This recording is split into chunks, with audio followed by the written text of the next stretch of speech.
checks and balances and keep things fluid so that everybody can work together, because we're about bringing people up. We're about protecting people here at least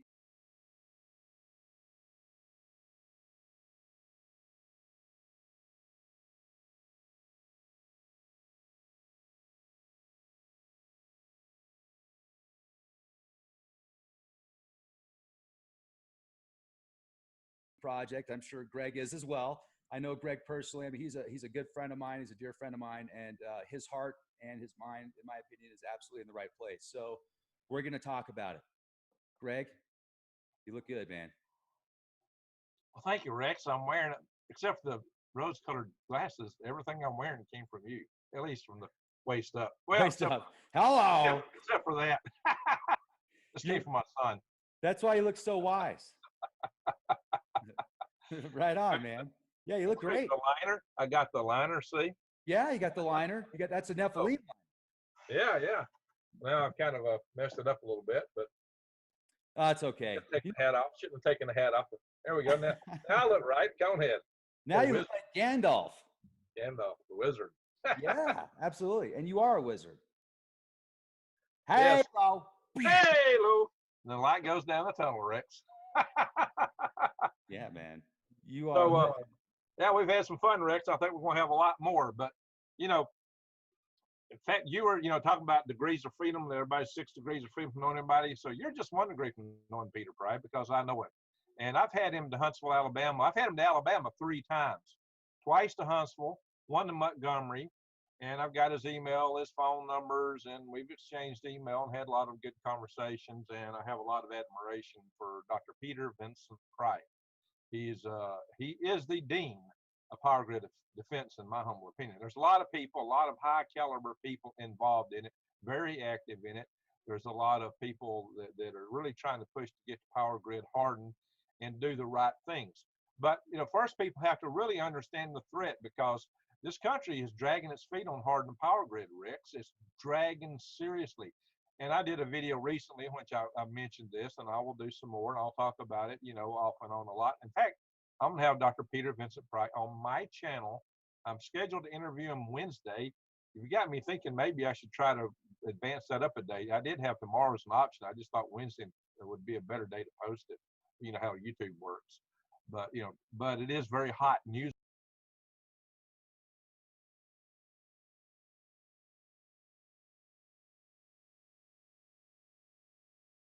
Do it live, but I'll post it on my channel probably Wednesday evening. So everybody can stay in tune for that. That's going to be a heck of an interview, because I've got a background, and I'm an electrical engineer. I work system safety. I do avionic system safety on rockets right now. And I've done many other rocket type of work also, but my background is electrical engineering. And I do care a lot about our country, about our safety. In fact, Rex, if you recall, this is when I first came to you, is because I was doing all these conferences, and I saw you talking this topic, and you had a big channel, and I thought, well, maybe you guys would be interested to know that I'm doing this conference down here. And we hit it off from there, and we've had a lot of fun ever since. But that's what got me on your channel in the first place, as some of your readers and watchers may recall. And the thing is, I'm involved in a lot of stuff. I tell people the proposition of my channel is to help you survive, thrive, and stay out of the hive. And this is definitely fits in the surviving and thriving, because power is the Achilles heel. It's the linchpin of our modern society, Rex. What a lot of people don't realize is that without electric power, you don't pump fuel, you don't pump water. Without pumping fuel, without pumping water, and there's nothing in the bank accounts, because all the electronic money transfer, internet servers, banks is all electronic. Money doesn't exist for the most part except in ones and zeros in banks somewhere. It's not like they have ledgers like they used to, and even the vaults, are some money there, but it's very little. It's almost nothing. So the whole society can just go poof. There'll be no cell phone. There'll be no Facebook. There'll be no internet. Unfortunately, there'll be no YouTube if the power goes down. That would really mess our lifestyles up quite a bit there, Rick. So we do have a strong interest in keeping the power going as much as possible. The thing I worry, so the EMP task force back about 12 years ago, maybe about 13 by now, they did a analysis, and they said that 9 out of 10 people would be dead within a year, would perish within a year if we lost our power grid. And that was based on, uh, you wouldn't have the water, you wouldn't have the food, the fuel, but it's more than that. It's, you would have what water people could find would be infected, nasty. People be drinking nasty water, getting infections, disease. More disease would pass around. People would be dying. Disposing of the bodies would be problematic. People would start fighting each other. Uh, they were, I guess, basically banking on rural people to carry the surviving population. But I've done surveys, Rex, and I've determined maybe 1 out of 8 farmers really grows a garden of any size at all. And so I'm expecting it's really going to be like an eighth of that. And even all that discounts the problem with the spent fuel rods in nuclear power plants, Rex. There is about 300 times more nuclear material in spent fuel rod pools waiting on the lights to go out to go up and smoke. Essentially, you have to have electric power to pump water on to keep them cool. They're under 20 foot of water per gallon, evaporate about 60 gallons a minute. And with the rods are clad in zirconium alloy, zircaloyable is what it's called. And that alloy burns on contact with air. And it's also been inside the reactor at one time, so it gets enriched with things like hydrogen, and so it gets very, very flammable on top of that. But I've had some people arguing about that, but Sandia National Laboratories, I got the test results where they tested these things without the enrichment, and they burn. They absolutely did burn. Now, zirconium is the same kind of stuff. You're some guys might kill their girlfriends for an engagement ring, but this is a little different. But when it's hot, it will burn.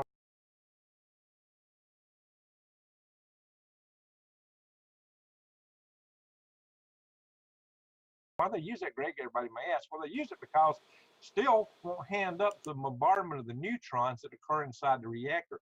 Now, if the reactor operators are smart and really understand what's going down, they will inject massive amounts of boron into the nuclear reactor itself. And since it's got a containment dome, the worst thing that will happen is that the heat from the core, it'll stop the nuclear reaction.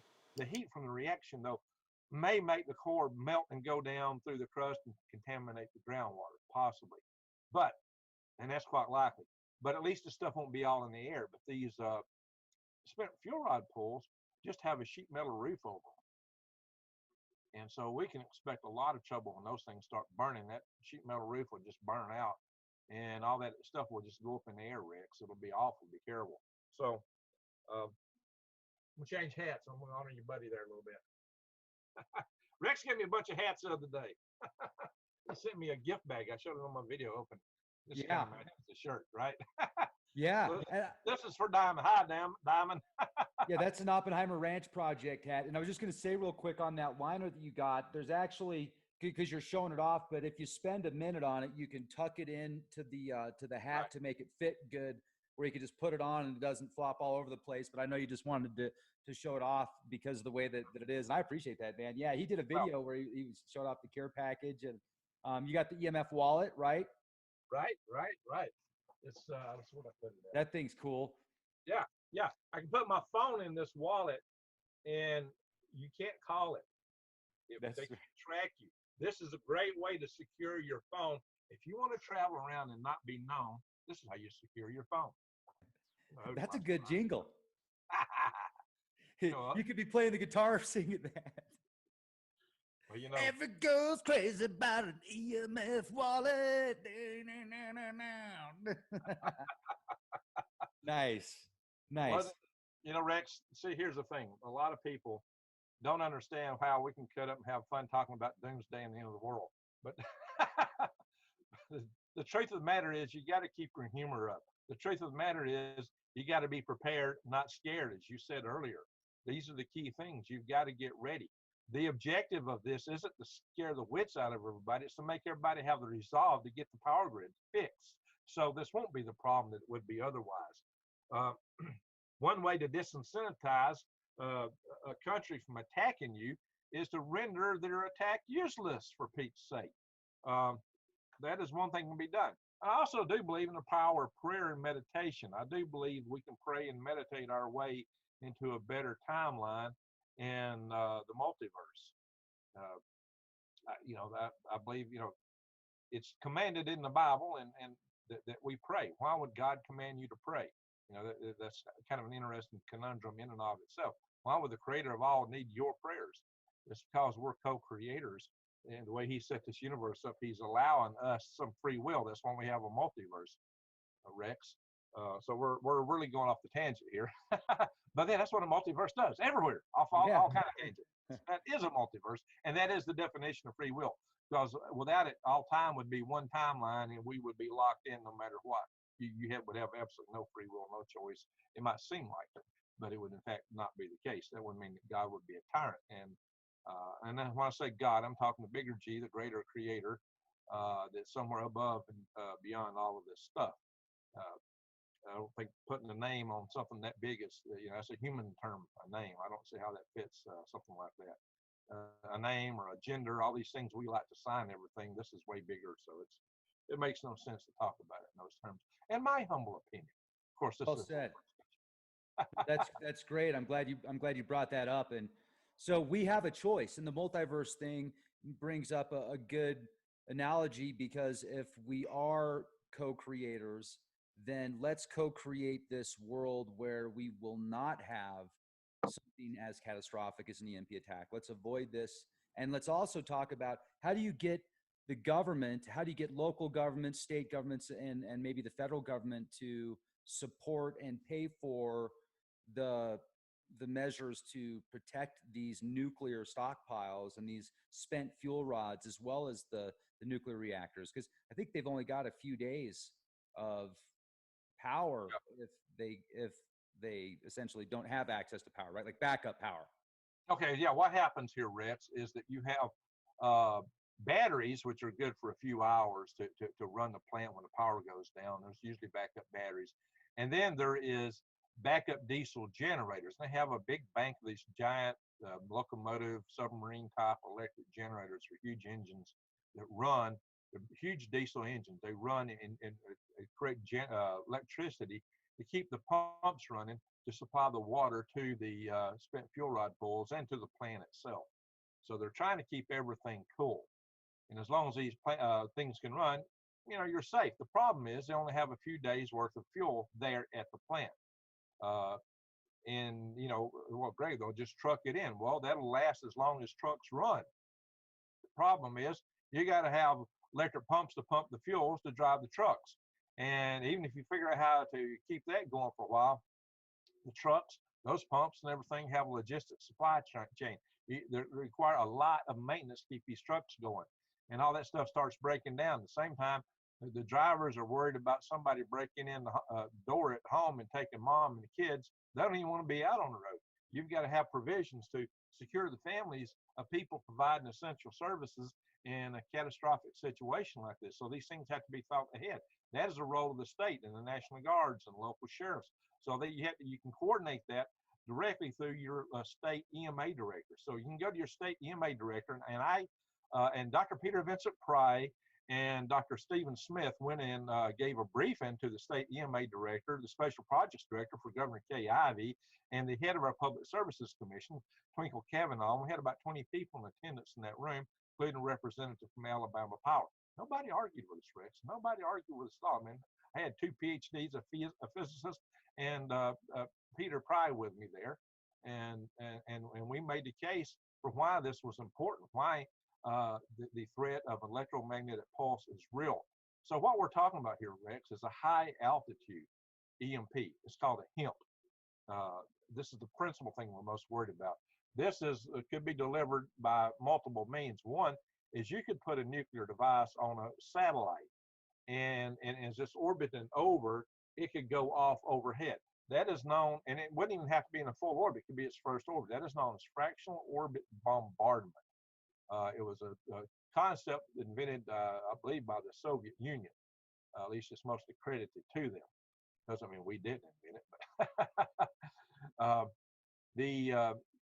as you may be aware, in 1961 and 62, we were setting off using Redstone rockets, which were developed, in Huntsville, Alabama, Redstone Arsenal, to launch nuclear devices out in the South Pacific. and they discovered EMP from knocking out a lot of stuff in Hawaii, which is like 1,400 miles from this test site with these smaller nukes. They weren't even up that high. The Redstone rocket's a suborbital rocket. You might remember Alan Shepard he was our first American astronaut to go into space, but he just did a little suborbital hop into the Atlantic off Cape Canaveral on top of a Redstone rocket. Although we did launch our first satellite from a Redstone rocket, basically, it was redubbed the Jupiter C. All that said, these rockets delivered these devices into space and exploded, and that's how we discovered the EMP, the HEMP, and the effects of it. Now, what a lot of people don't realize is it doesn't take a ginormous nuke to create an EMP. In fact, the smaller ones work better. I mean, the ones like 300 kiloton size that North Korea has been testing, everybody's been laughing at, is a perfect size for an EMP weapon, because the more material, the more radioactive material you got in it, the more it shills the gamma rays. The product of an EMP superweapon is gamma rays. The gamma rays come out from the device, and when they hit the upper atmosphere, they hit the atoms in the upper atmosphere, and they cause electrons to shower off, and you get a cascading effect. I suppose you've seen a lot of times the diagrams of a cosmic rays coming in the atmosphere, and it looks like some little thing comes in and just showers out. Those are secondary particles that are stripped off from the atom, hitting other atoms, causing more secondary particles. And you get that with gamma rays too. You get a similar effect. And what you get here is a surge of electricity from the electrons stripped off of the atoms in the upper atmosphere. So you literally get a wave of electricity, and it comes in three forms. It comes in E1, which is the short wave that will fry small devices such as your cell phone, because the frequency is so high, the shorter circuits will pick it up. You get a type of that's called E2. E2, Rex, will it's like super lightning. It's like supercharged lightning. It's the actual electricity itself, and it will be pretty strong. And then E3 is long wave radiation. It will be picked up by power lines. It will be picked up by rail lines. It will be picked up by pipelines, because it's very long frequency. It will go through the ground and come up through the ground and hit the ground taps on your transformers and fry them out. So the way you protect your grid from it is put a lot of surge blockers on the ground center tap of the transformer. And even if it's coming from the other way, you don't complete a complete circuit. So there's ways to put surge blockers and Faraday cages and things like it. We absolutely can protect our grid for the cost of something on the order of a B-2 bomber. At least we're doing that part of it. So it is a cost, but it's minuscule compared to what we spend on the rest of our defenses. But the industry really has been fighting us at every turn to stop it. So so we're working. I had a guy on my channel back a few months ago, Command Sergeant Major Mike Mabee, and he is working to try to get disclosure of all the areas where the power companies have messed up, and what we've been trying to sweep under the rug. He's trying to get that made public. So we're working on disclosure and several other things to try to get people to wake up to what's needed to be done, and also support an organization has a weekly teleconference called Secure the Grid. So there's quite a few of us working together at different organizations and different levels to try to get our grid hardened. And I'm sure we can sponsor, if we can get everything going, we can, enough interest, we can sponsor legislation. The good thing is, this article somehow got noticed this time. We've hit other things in the past and they didn't get note. This time it got noticed. Maybe it's because people are suddenly figuring out that, maybe the CCP, and we're talking about a party, not the people or the country, but maybe their party of control might be somewhat less than trustworthy today. And so there's a lot of doubts. They definitely are rattling the sabers around the world. They're getting adventurous. They're getting aggressive. They're taking the South China Sea with a 9-dash line, which is way beyond anything that they should have within. They're actually in the middle of the what's considered the economic zones of other island nations, the Philippines, Malaysia, Indonesia, Vietnam. They are really stepping over their toes, or trying to stop people from using the free rights of passage that are internationally acceptable for maritime trade. And that's why the United States is going there, kind of challenging on some of that stuff. So we are at the precipice of a potential conflict. And the thing that worries me the most now that the economy in China is hit the drink because of the things going around, shall we say, uh, that the leadership may find it necessary to mollify their people.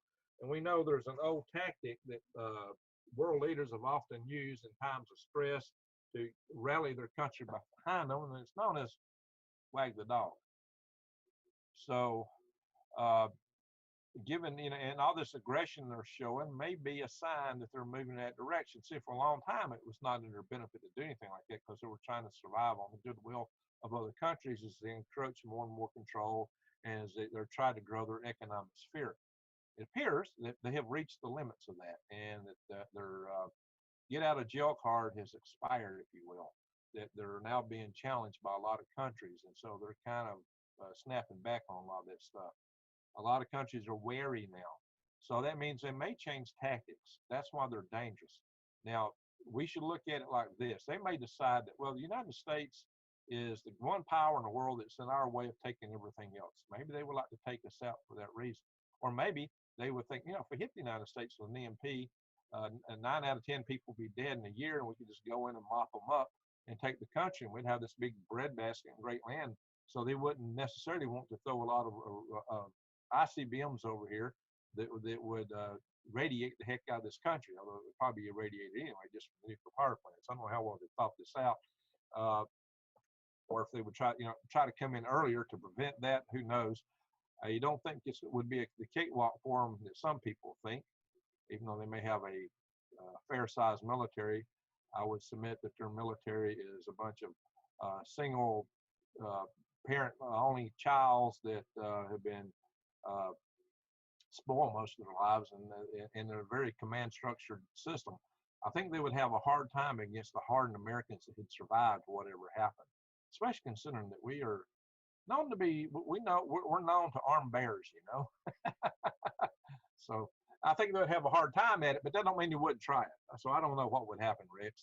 Of course, they may just leave this country alone and go after Africa and Asia and Siberia.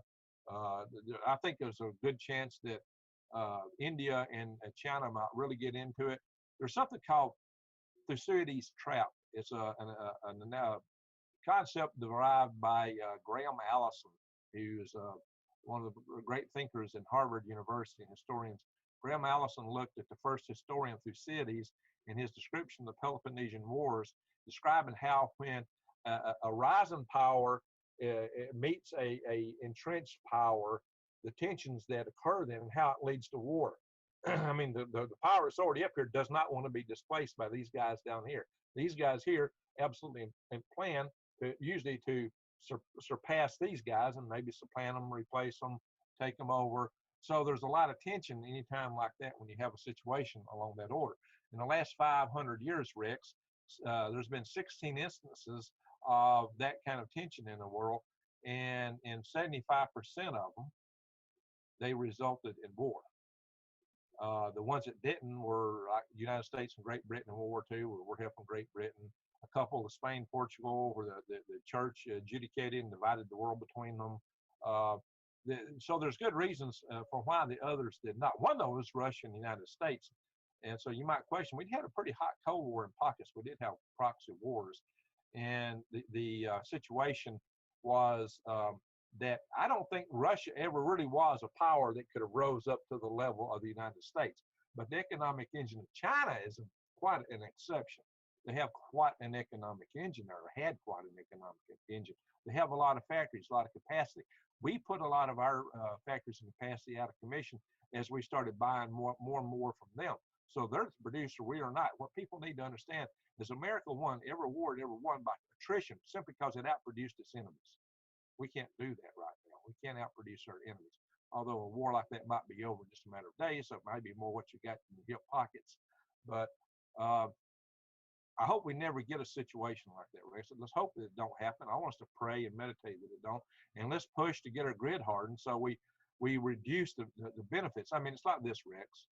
One EMP device over a couple hundred miles up on satellite or coming in over with a missile. It don't even have to have a reentry vehicle. It don't even have to be precise targeted. Some people says, well, North Korea don't have good reentry vehicle technology. They don't have precise targeting. It don't matter. In fact, they don't need it. They wouldn't even want it for an EMP device. You could literally take out an entire country like the United States, a multi-trillion-dollar economy, with one device. They would probably send a couple just to reserve. And so that is something that you got to be concerned when your whole country is that vulnerable to something that simple. Oh, but Greg, we'll know it came from there and we'll just snoop the heck out of them. Well, I've often thought this, Rich. I thought, well, if somebody really wanted to hit us like that, they would bring it in from the south part of the United States because our dew line, our radars that monitor stuff are all to the north, looking over the Arctic Ocean. And they would want to go from some unstable location that nobody suspects where everybody else is involved, so nobody knew exactly where it. And I was already thinking Venezuela, an ocean launch off the coast of Venezuela would be the perfect scenario for someone that wanted to do this. I was thinking this in the back of my mind. I wasn't talking to Rex. There's military analysts who can't even come up with this because it's a perfect military sneak attack approach, or if they are doing it, they haven't said anything about it. And then here comes this farm girl from Wisconsin who had this vision. She didn't even know what an EMP was. And she started checking around. Stacy Zavicki. She's got her own homesteader channel, Sustainable Stewards. And she's a tough girl. I like her channel. I watch her channel. I recommend it. She came on my channel and explained this vision she had, Rex, for 2 devices launched from the ocean, which is the way I would see it, because then you have to be involved in a country of Venezuela. Oh, by the way,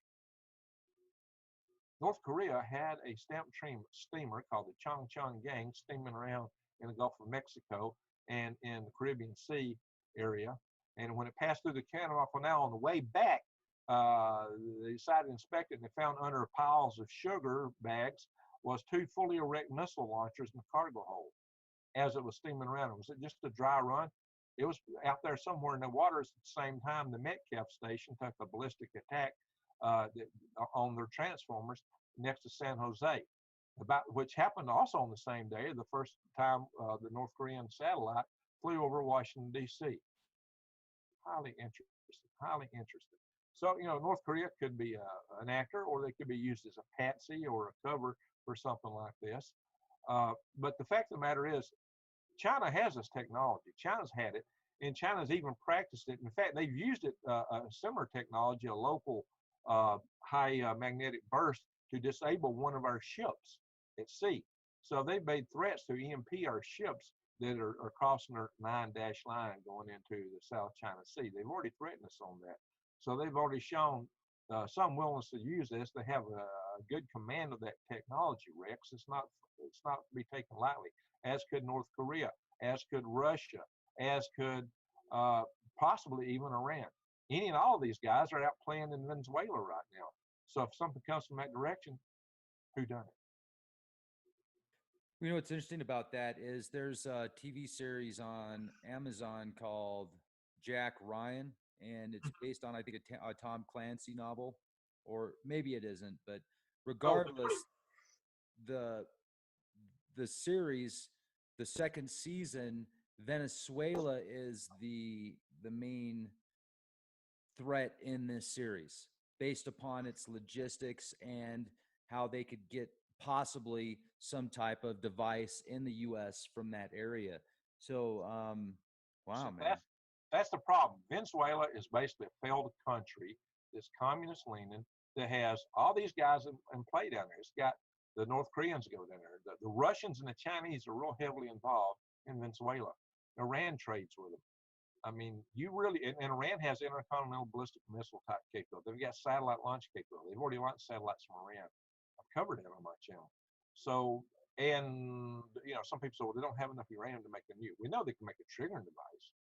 I just heard several years ago that when the Soviet Union broke up, two complete ICBMs come up missing out of Kazakhstan. It's believed they were traded to Iran. Pure conjecture. That would be classified if we're true, and I didn't get it through a proper source, so I'm not legally reviewed as classified material. This is hearsay.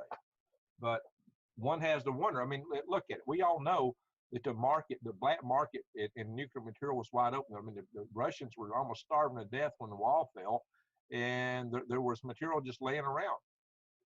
When you have a high potential on one side and a low potential on the other side, of energy, stuff's going to go this way. It's like, water with the dam is the only resistance. As that resistance goes down, it transfers. Well, wasn't a whole lot of distance and resistance between Russia and some of these other places that want that stuff. Most likely, it's been known that some people were trading materials so they could go buy a refrigerator. I mean, Rex, so we were in a precarious position at that time. It's also thought that there are 80 loose backpack nukes. That is another thing that's been put out there in the media some years back. I don't know, Rex, but there's plenty to be concerned with in that regard. I would expect, though, that I would really expect China's got the most to gain. They have the means, the motive, and quite a few other things. They have the means, the motive, and the materials, the manpower. They've got everything it would take to pull it off. Also, does North Korea, but North Korea would be really crazy. But then again, North Korea may be crazy anyway. So, and China might goad them into something like that. And I say China, I'm not talking about the people of China, as you pointed out, and I have pointed out in my videos quite often. There's wonderful people there. China has got a lot of wonderful people there. I would not, every creed, color, nationality, and religion on this planet has a lot of wonderful people that are part of it. And I would say, by and large, most of the people that adhere to any of these are great and wonderful people. But sometimes what floats to the top and winds up running things are people who are somewhat less than great and wonderful, and because they're power hungry or sociopathic. And these organizations, especially when they don't have the checks and balances to contain and restrict power, become a problem. That's why I do promote freedom. That's why I promote things. I've done some videos on that. Freedom does matter, especially when you got the checks and balances to ensure that, that little triad of things I talk about. Power corrupts and absolute power corrupts absolutely. He who has a goal or power makes the rule, and birds of a feather flock together. These three things make a powerful dynamic that leads to any system getting corrupt over time without a whole lot of checks and balances. Even with a whole lot of checks and balances, it gets corrupt. It just takes longer. And our founding fathers understood that quite well. That's why they threw so many checks and balances in our system. And they really thought it would only last 50 years. Because why? Because they've seen it so much throughout history, Rex. Wow. It's interesting, and you bring up some great points, Greg. And I'm thinking to myself, with the media being so good at spinning people's emotions, it's a science, it's an art, it's all of the above. And some people in particular, certain age brackets, you get into the older age brackets, I've noticed especially, they spend a lot more time on the news, watching the mainstream news that's coming out there, because that's just the way that they were raised. So I think we need to get everybody to a position where they can at least have an opportunity to hear the information that maybe certain agendas don't want them to hear. And when we talk about this solidifying the grid, this is so important. Any billionaire out there should be thinking, how can I help the United States and the world with this securing the grid? Because, you may have your bunker now, you may be good now, but what about 20 years from now? What about 30 years from now when they, it's going to be like The Walking Dead. They're going to be looking for that bunker. Bunker. Let's keep things flowing. Let's keep things smooth, and maintenance can go a long way. The survivors are going to resent them when they're in the bunkers. They're going to hunt those bunkers out. They're going to be looking for the air shafts. They're going to be diverting rivers and water and pipelines and fuel and exhaust pipes and anything they can in those bunkers to wipe the guys out in them. So all those underground bunkers and deep underground military bases, they're going to be coming out a few at a time, and they're probably going to get cherry picked. So I think that's the last place you want to be when all this hits. So those people that are counting on that for security might be in for a rude awakening or permanent sleep. People are going to resent them. People are going to be mad. The ones that managed to survive up top, they're going to think these guys did it. And how I know that? Because that's what everybody's telling me on my channel. People on my channel, when I get comments, they're saying, hey, it's going to be an inside job. It's not going to be Chinese. Now, right or wrong, I'm just telling you what people are telling me, how people are thinking. And the powers that be need to understand that's how people are thinking. They need to wake up and think, we better fix this grid, because the people really are be coming after us with pitchforks, because they're thinking no matter what happens that we did it, and that's exactly what people are thinking. So folks need to wake up. If you're in a position of power in the government and you're thinking you're smug and secure, you're not. You need to think about this stuff. You need to do your job and protect this country and get the grid hardened so that we're not all in a whole lot of trouble down the road, and you're not immune from it. If you think you are, you're delusional. And here's another thing that you pointed out, Rex. Think about all the great civilizations that we think existed before, Rex. What happens? You have a catastrophic event, you lose your infrastructure. All the pieces don't fit together anymore. You start, things wear out. You may have all kind of backups and Faraday cages to secure your devices, but what happens when it wears out? All material devices wear out, break down. It won't be a matter of time. You're suddenly back to sticks and stones. That's why the Anunnaki were fighting with spears and bronze swords, Rex. That's all they had. You read all kind of readings, and you're talking about them using spears, right? Think about these things that you read on your channel. They're using whoever they were from, even if it was another island over the way, they probably were more advanced at one time than the people whom they were amongst. And they might have been from Atlantis, who knows? But they were suddenly living at the same level of the people around them in terms of technology, because all this stuff breaks down, it wears out, and you require a large infrastructure to keep it all going. I did a video called The Fragility of Our Society, in which I talked about that very thing. How, and it was, and I read a story that's called iPencil by supposedly a first-person account by Number 2 Pencil for why it takes a cast of thousands to produce it.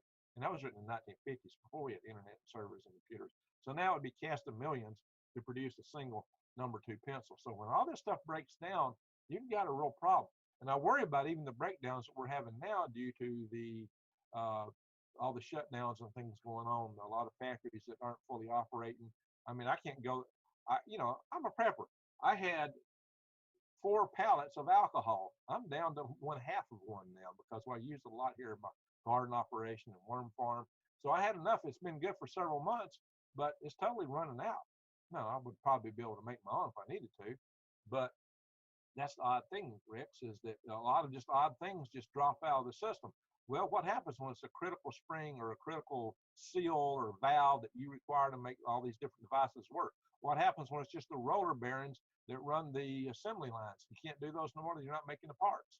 I mean, there's just so many parts that every factory relies on, so many parts that every Mack truck needs to run. There's so many parts, so many pieces, so much that's required to keep our infrastructure together. When you hit it with something like this, everything just starts unraveling, especially if you can't pump fuel. I mean, Rex, without fuel, without electricity, you don't have anything. The society is gone fast. In our modern technological society, electricity is the linchpin. It is Achilles heel. And I know a lot of people go, well, we'll just live like we did in the 1700s. Most people don't know how to do that. They don't have the systems to do that with. How many people out of washboard? I do. How many people, though, are really prepared to live without electricity? Do they understand the amount of work that our ancestors used to have to accomplish to do what they did to make a meager living? I mean, they scratched and scratched hard day and night just to be able to eat. And they didn't have any belongings. They was just to survive. They worked and worked hard. I did a video on my dad when he was talking about that. And my dad passed away in March 20th. But if you go back and look at my videos, I specifically wanted him to talk about that because I knew what the answer was and how they did that. And a lot of people just aren't prepared for that level of work. The people that lived in 1700s, Rex, ate an Olympian meal or diet about every day. They were burning 4,000 calories, 5,000, 6,000 calories a day, Rex. And they were slim and fit. I mean, they were just banging it all the time. I mean, just banging it, just like they were in Olympic training. That's what it took. And our society is not so prepared for that today. So we don't have to go there if we can just keep the power and the lights on. If we can keep the lights on, life will be better. It doesn't mean you shouldn't prep, because you can have economic failures. You can have a lot of other things hit you on the head. But power is the last thing you want to lose. It really is. A lot of people think, oh, we'll reset society and we need to get away from these computers. Oh, that might be true. But the problem is, when the grid goes down, you're going to have hordes of hungry zombies, like you talk about, or they're just out everywhere. You're going to have these nuclear power plants to contend with. You're going to have to worry about these spent fuel rods. You're going to have to worry about 280 to 300 times more radioactive material getting released into the air than a full-scale nuclear war would release. Rex, that's not trivial. You might think you'd survive it, but you got to admit, having that much radiation released into the environment is somewhat less than trivial. So how many people can survive? What are the real global effects? And most of the heavier particles will fall out close to the nuclear power plant. But, you know, we had stuff coming here from Fukushima. You know, the lighter weight particles. You know, you may remember there were radiation detectors all over the United States for picking. There was a whole network of radiation detectors that used to be on the internet, and they took that internet site down. Can you find any more, Rex? You went around measuring radiation, right? What do you know about that? No, I remember when there were multitudes of radiation detectors that were hooked up to a network online, and people could go to the state, they could see what the readings were of the state and the area, the geographic area. And some of those are still available, but I don't know about, there was a couple that seemed to kind of, I don't know where they went, but you know, I can't answer that. So that I will say that I think the overall, like they've done a lot of cleaning up there, and they've got all this like radioactive dirt that a lot of it's they're saying they're going to have to put back into the ocean, which is really unfortunate. You know, they're like, well, we ran out of space. What do we don't know what we're going to do? We're probably just going to have to dump it back in the ocean. Did anybody ask the fish about this? I mean, ask what about the rest of the world that share the ocean? It's not just theirs. Bingo. Yeah, we treat the ocean like it's some big sewer, but that's where our oxygen comes from. The ocean is the basis. It's the beginning of our global food chain. The ocean is our true lungs. We talk about the rainforest. Well, they give us a lot, but the oceans give us the bulk of it. You know, how much can we just keep mistreating the ocean, Rex? That's horrible. No, it's absolutely terrible. And so this is what I propose. I propose that with all of these job losses and with this transition in markets, why don't we figure out a way to get the polls of ticks to write into law, and the legislative branch, those that are actually a part of these new laws and new bills and rules and regulations and funding? Why don't we come up with jobs and careers and positions for innovation? Let's hire people to go out and solidify these nuclear reactors. Let's go out and find people to secure the spent fuel rods. And I've heard of technologies that they can actually make some of these fuel rods much safer, and come up with what am I looking for here? Grants and funding for people that are going to college and very smart minds that want to come up with solutions, because that's what we need to do right now. We're at a point where the economy is, you got all these big corporations, these humongous corporations that have more money than certain countries. And do they really have our best interest at heart? Do they have just the stock's best interest, and those that hold the stocks and the big bucks, the MFers? What are we going to do about it? Well, let's come up with some solutions, microeconomies and I will say this, I do see that there is some good to the transitioning of globalism to microeconomies and local economies because of the corona. There's been people that have had to come up with new innovative ideas and get their stuff locally. So I'm actually going to start getting my meats at a local butcher around here that's in New Mexico. It's just half an hour. I think they're charging $5 for a pound of ground beef that's fed there on their ranch versus going and spending $8 at the store at Wally Mart. It's $8 a pound now for ground beef, dude. Well, crazy. There are a lot of solutions that we can work on. And I believe this shirt you gave me says, what's it say back here, Rex? Can you read that? It says, be the change you want to see.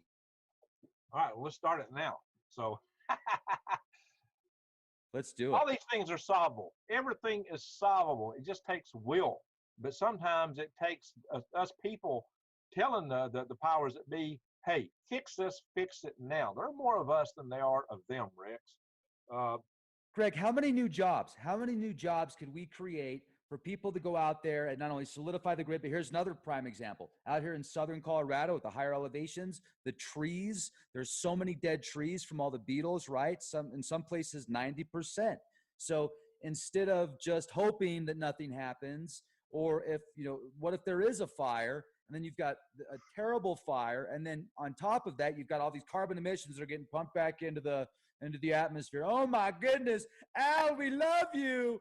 And then on top of that, you've got all this wood that could have been used for something else. And all this money. I mean, that you got money, you got wood, you got supplies, you're cleaning up the environment, you've got new jobs. It's an entire industry.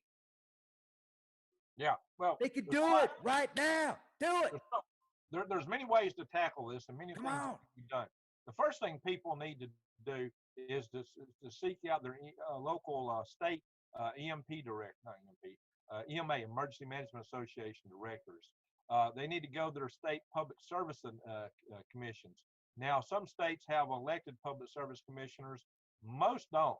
So it may be a little bit more work in the states where that's an appointed position. Maybe you got to go to your governor's office and work through your governor or whoever you've got to work through. Go to your state legislators and talk to them to get things pushed at your state level, but also the federal level matters. So I will, you know, I can post some stuff later on my website, or I'll put it on my channel after I do the interview with Peter Vincent Pry, Dr. Pry's interview, which again I'm doing Wednesday, and so I'll be posting this interview Wednesday, unless I advance it tomorrow. I don't know if we can make a change that late, probably not, but that's the plan, Wednesday.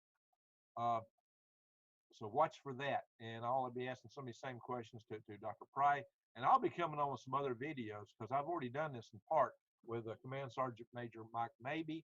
I believe we can start a movement. One of the things I have started is a tribe movement to try to develop micro communities, tribes, and whatever you want to call them, throughout the country, survival tribes, micro communities. So I'm organizing a list of people, and anybody that's interested in that can email me at hal5@aol.com, and I've got an assistant helping me son because Rex, I'm so busy right now, it's insane.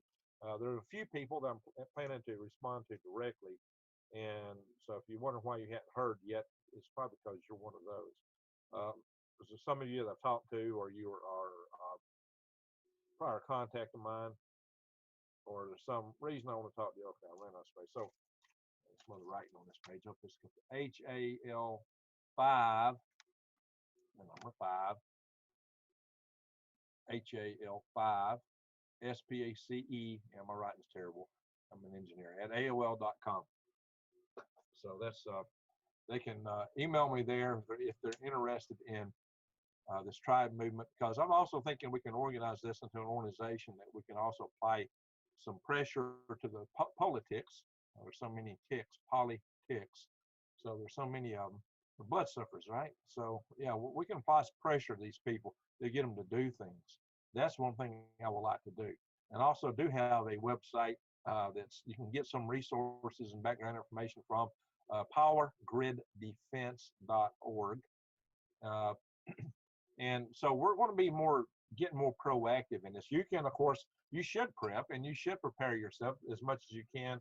And if it includes Faraday cages and things like that, at least help you to get by for a while. But just bear in mind, these devices won't last you forever. They'll give you an edge for as long as they last, as long as the batteries last and everything else. But at some point, all these things are going to start dying off. So you better learn how to survive. That's one reason I really emphasize grow your own garden. Everybody can grow a garden. Everybody can learn how to forage from the wilds. And I do videos on that. And I got a couple more coming up real soon on that area. So check out my channel and subscribe. Also, I hope we can get off this rock and live in space too. And I got a Galactic Greg's channel that talks about moving into space and things about space, and I'll do a lot more videos in it in the near future. Galactic Greg's for that. But once again, there's a lot we can do. And one thing I have often told my viewers is what pick up on what you were just saying, is buy local. The grid goes down, you need people local to you producing things. And if you're buying everything overseas and it's been shipped in, you are not sustainable. You're not supporting your local communities, and you won't be able to get those resources. So strengthen your local economy, your labor, buy local. This is your most powerful vote, is how you spend your money, whatever it is, whether it be one of these or Bitcoin or a bean. Whatever you use in exchange for money, that is your vote. It's the most powerful vote you have, because the more what you place those in ensures there'll be more of that. The more you vote for it, the more likely you're going to get more of it and be more available. support your local artisan, your local farmer. You get better deals. It's fresher. It's not burning up a lot of energy to go back and forth around the world. We have mines and things that take stuff in the United States, including produce, ship it to China, process it, and ship it back. So it makes a round world trip in these big dirty steamers, ships. Ask a Lee Wilbarger how much fuel, what kind of fuel these things burn. I believe he'll tell you if you ask him that there's some of the nastiest fuel grades, fuel there are on the planet with those big ships burn, the big cargo ships. It's really nasty, and that's what's happening. We've had fleets of these going around. Globalism is not the answer. A lot of people, including the United Nations, they've got this pact where they're looking in the year 30 how the world ought to look. And it's got everybody living in homes that are rack and stacked by the railroad track, just down the track from the smokestack, you know what I mean? That they want everybody to live in and put everybody in the cities and take them off the Because they love farms. you. Feed you Franken food so you'll be good and docile and all drugged up, and they'll have to medicate you to make you recover from your food, and you won't be out in nature. You're not going to be allowed to go out in nature, thanks to the Forever Wild. People need nature, and when people are out amongst nature, they take care of it better, especially if they have ownership in it. So the commons are never well taken care of as land that is not commons. So that really is one of the advantages of having private ownership of land, by the way. And it also enables small farmers. So the small farmer should be the backbone of feeding this country, not these big industrial conglomerates, which will not be sustainable.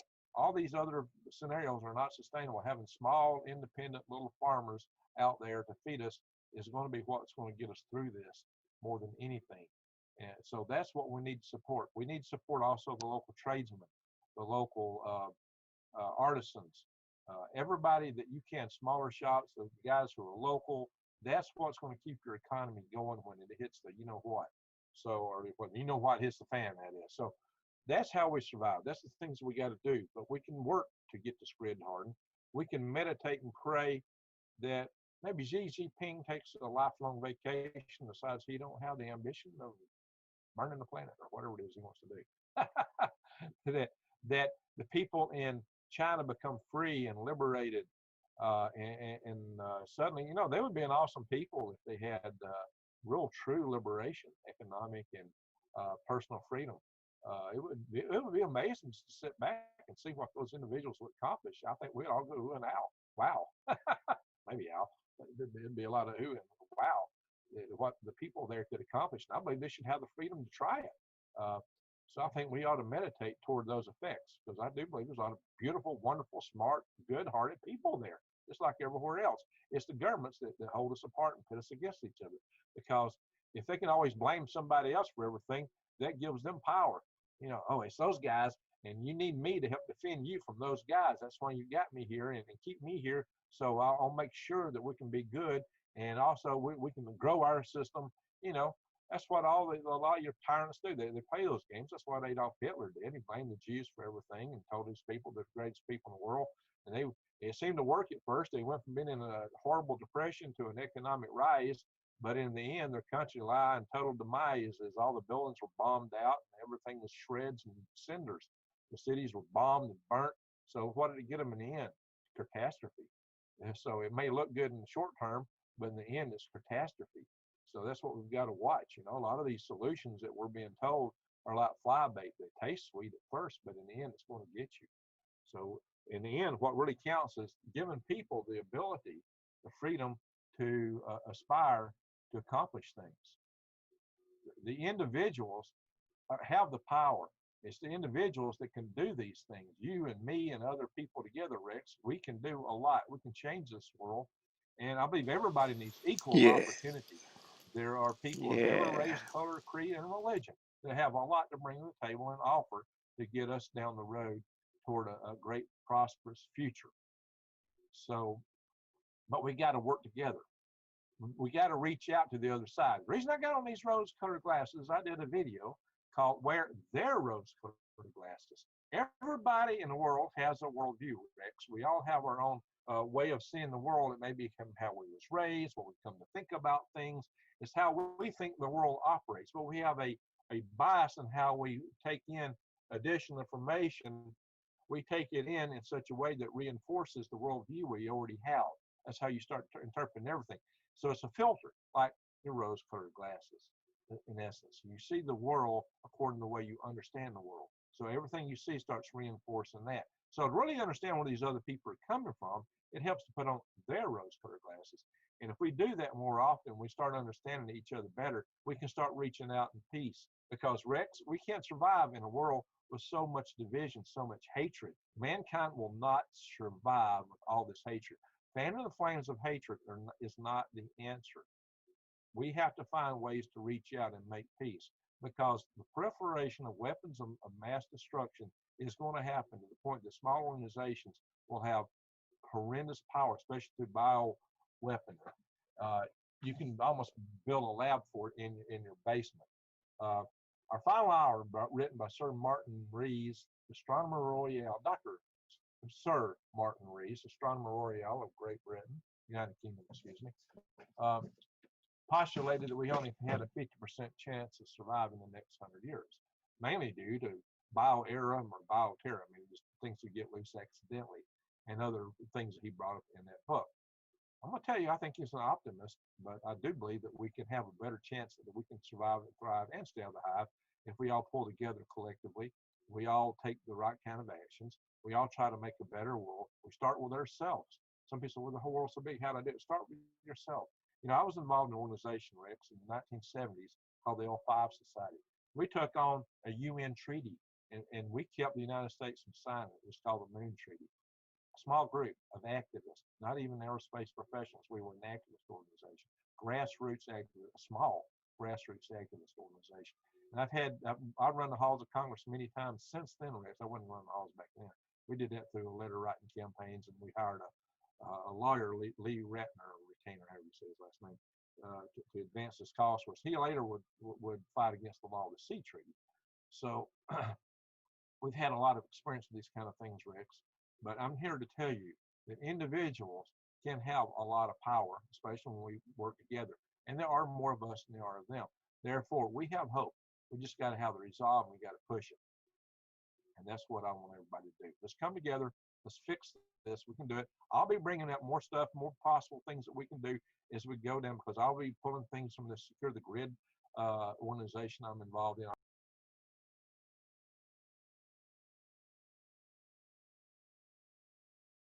There we go.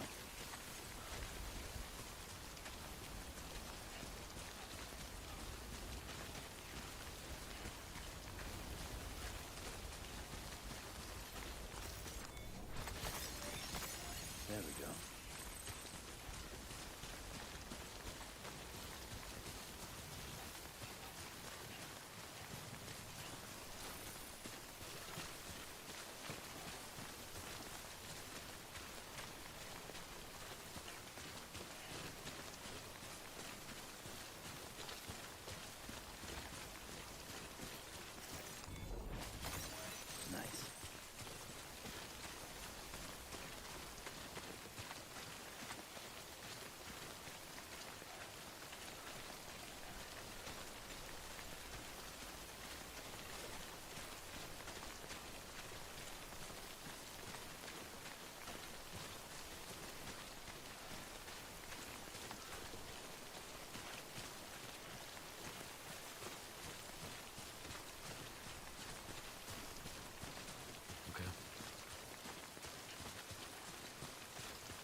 serious, right?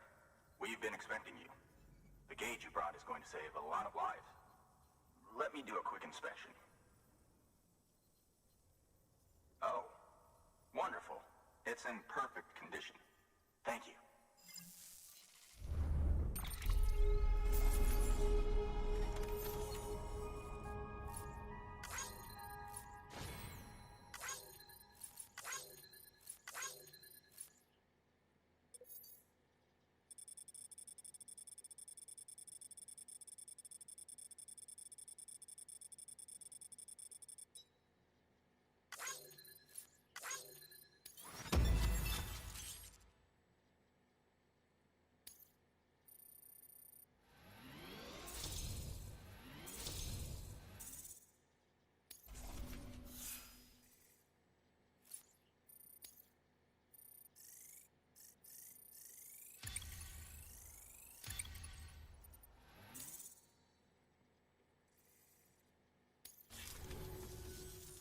Once you connect us to the network, we'll be able to share our measurements with everyone.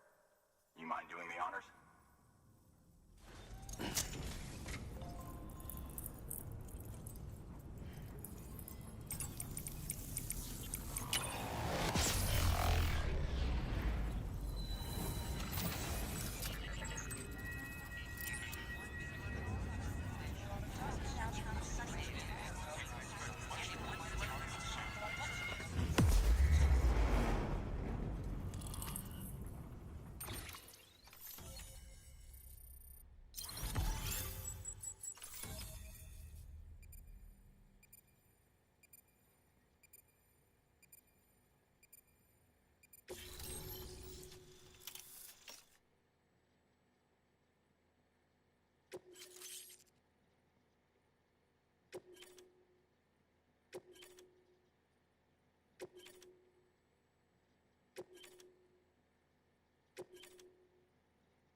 I'm sure they told you, but this weather station was built before the Death Stranding.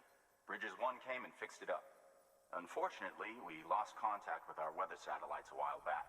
Interference from chiral clouds. So it's been tough to measure chiralium levels and predict timefall. But thanks to you, this weather station can finally function as intended.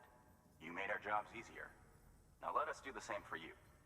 We won't let you down, I promise. Take care.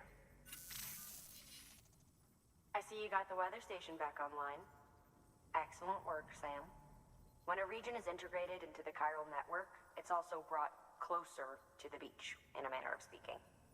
There's a significant impact on chiralium levels, and measuring that impact is one of the Cupid's primary functions. The more we know, the more accurately we can determine where to expect timefall and when. Without the chiral network, we'd be left guessing. Oh, and thanks to your latest accomplishment, you can now review the weather forecast via your cufflinks. Check your map. You'll see.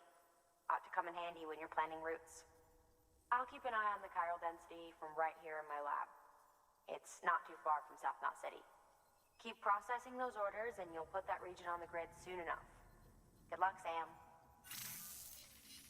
Good work, Sam. That's one more site on the grid. Keep it up and we'll be finished before you know it. The weather station's forecast should be visible to everyone on the chiral network now, yourself included. You can access them via your cufflinks. Could be useful when plotting your routes. Good work. New order available. Please access delivery.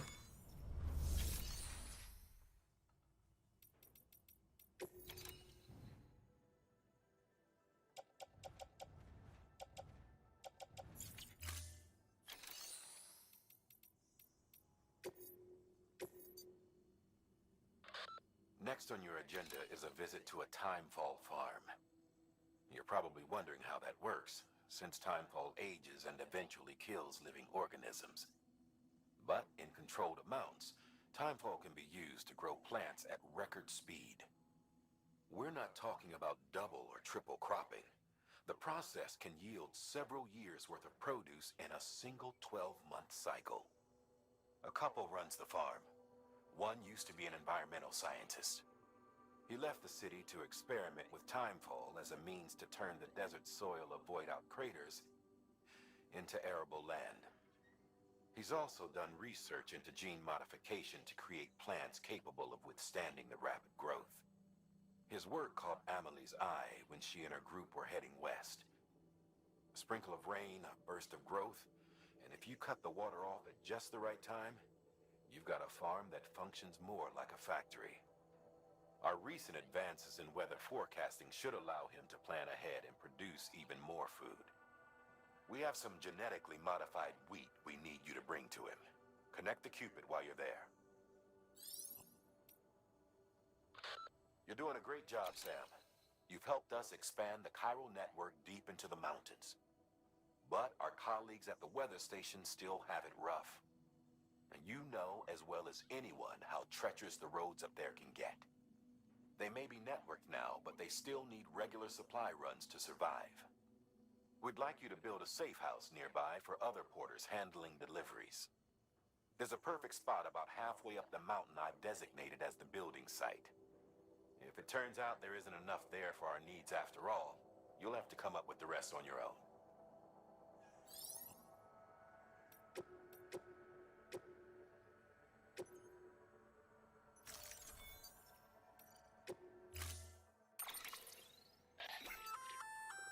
We've added a timefall shelter option to your PCC. They're perfect for keeping you and your cargo dry until the weather improves.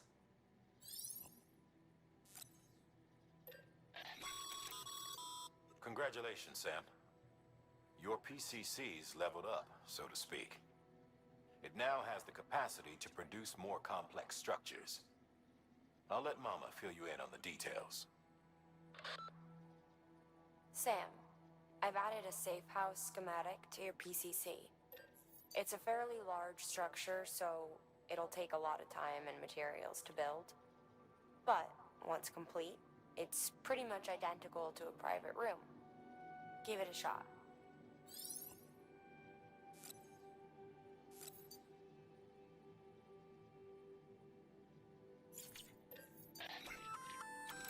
A floating carrier is a kind of tractor car. Chiral crystals keep it suspended in midair, allowing it to move unimpeded over rough terrain. You can load one up with cargo and tow it to your destination with minimal effort. If one's not enough for your needs, you can hook it up to another and take two. Just keep in mind that carriers require a steady supply of chiral crystals to operate. Make sure you have enough to get where you need to go.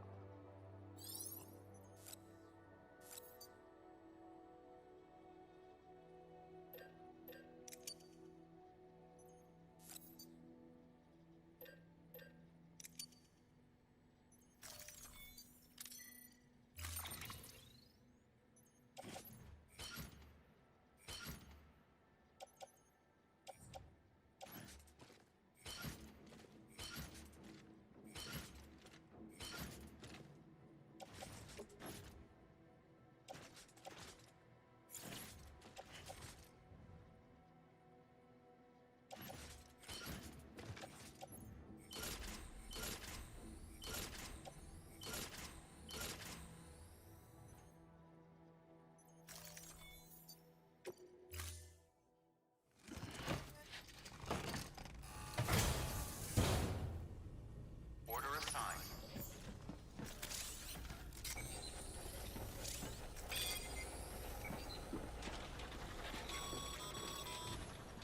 Okay, Sam. Find your way to the building site.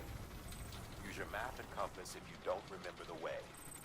I'll contact you with additional instructions once you get close. Keep on keeping on. Weapons restrictions lifted.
that safe house built.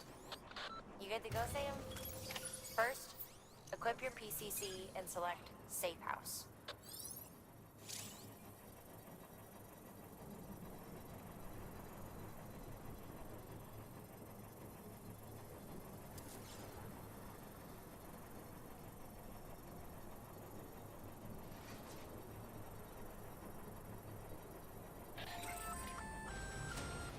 Sam, you'll want to get those materials over to the safe house sooner rather than later.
Thank you, Sam. This safe house will be a boon to countless others in the long run.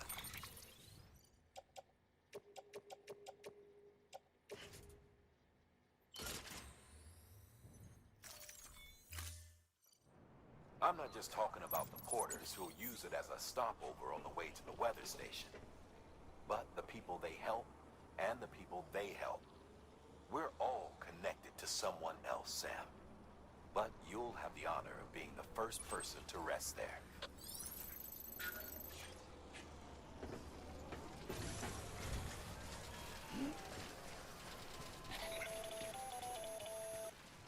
Predicting the weather is akin to predicting the future.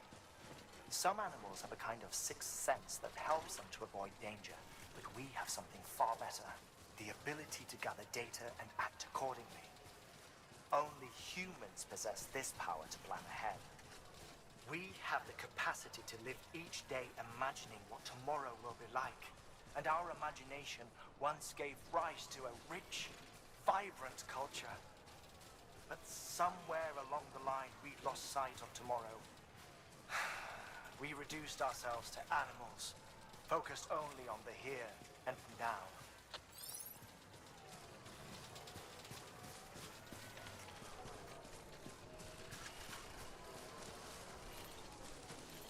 Okay.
scan. Scanning Bridges ID. Fragile Express ID verified. Weapons detected. All weapons will be locked until departure. Cargo verified. Thank you.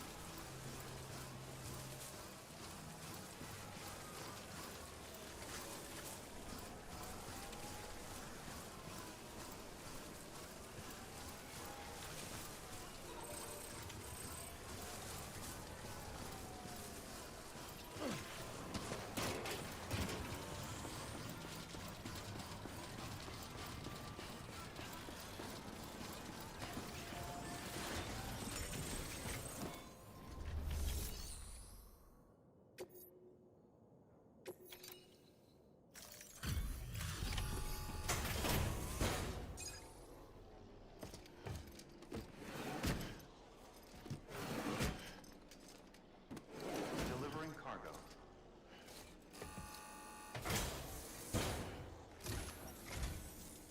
Thank you. Bridges has always been so good to us. Amelie was a dear friend in the early days.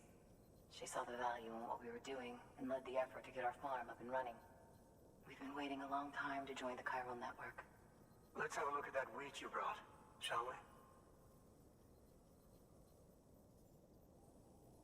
Well, Albi, did you really bring us this much? How on earth did you manage? Oh, bless you.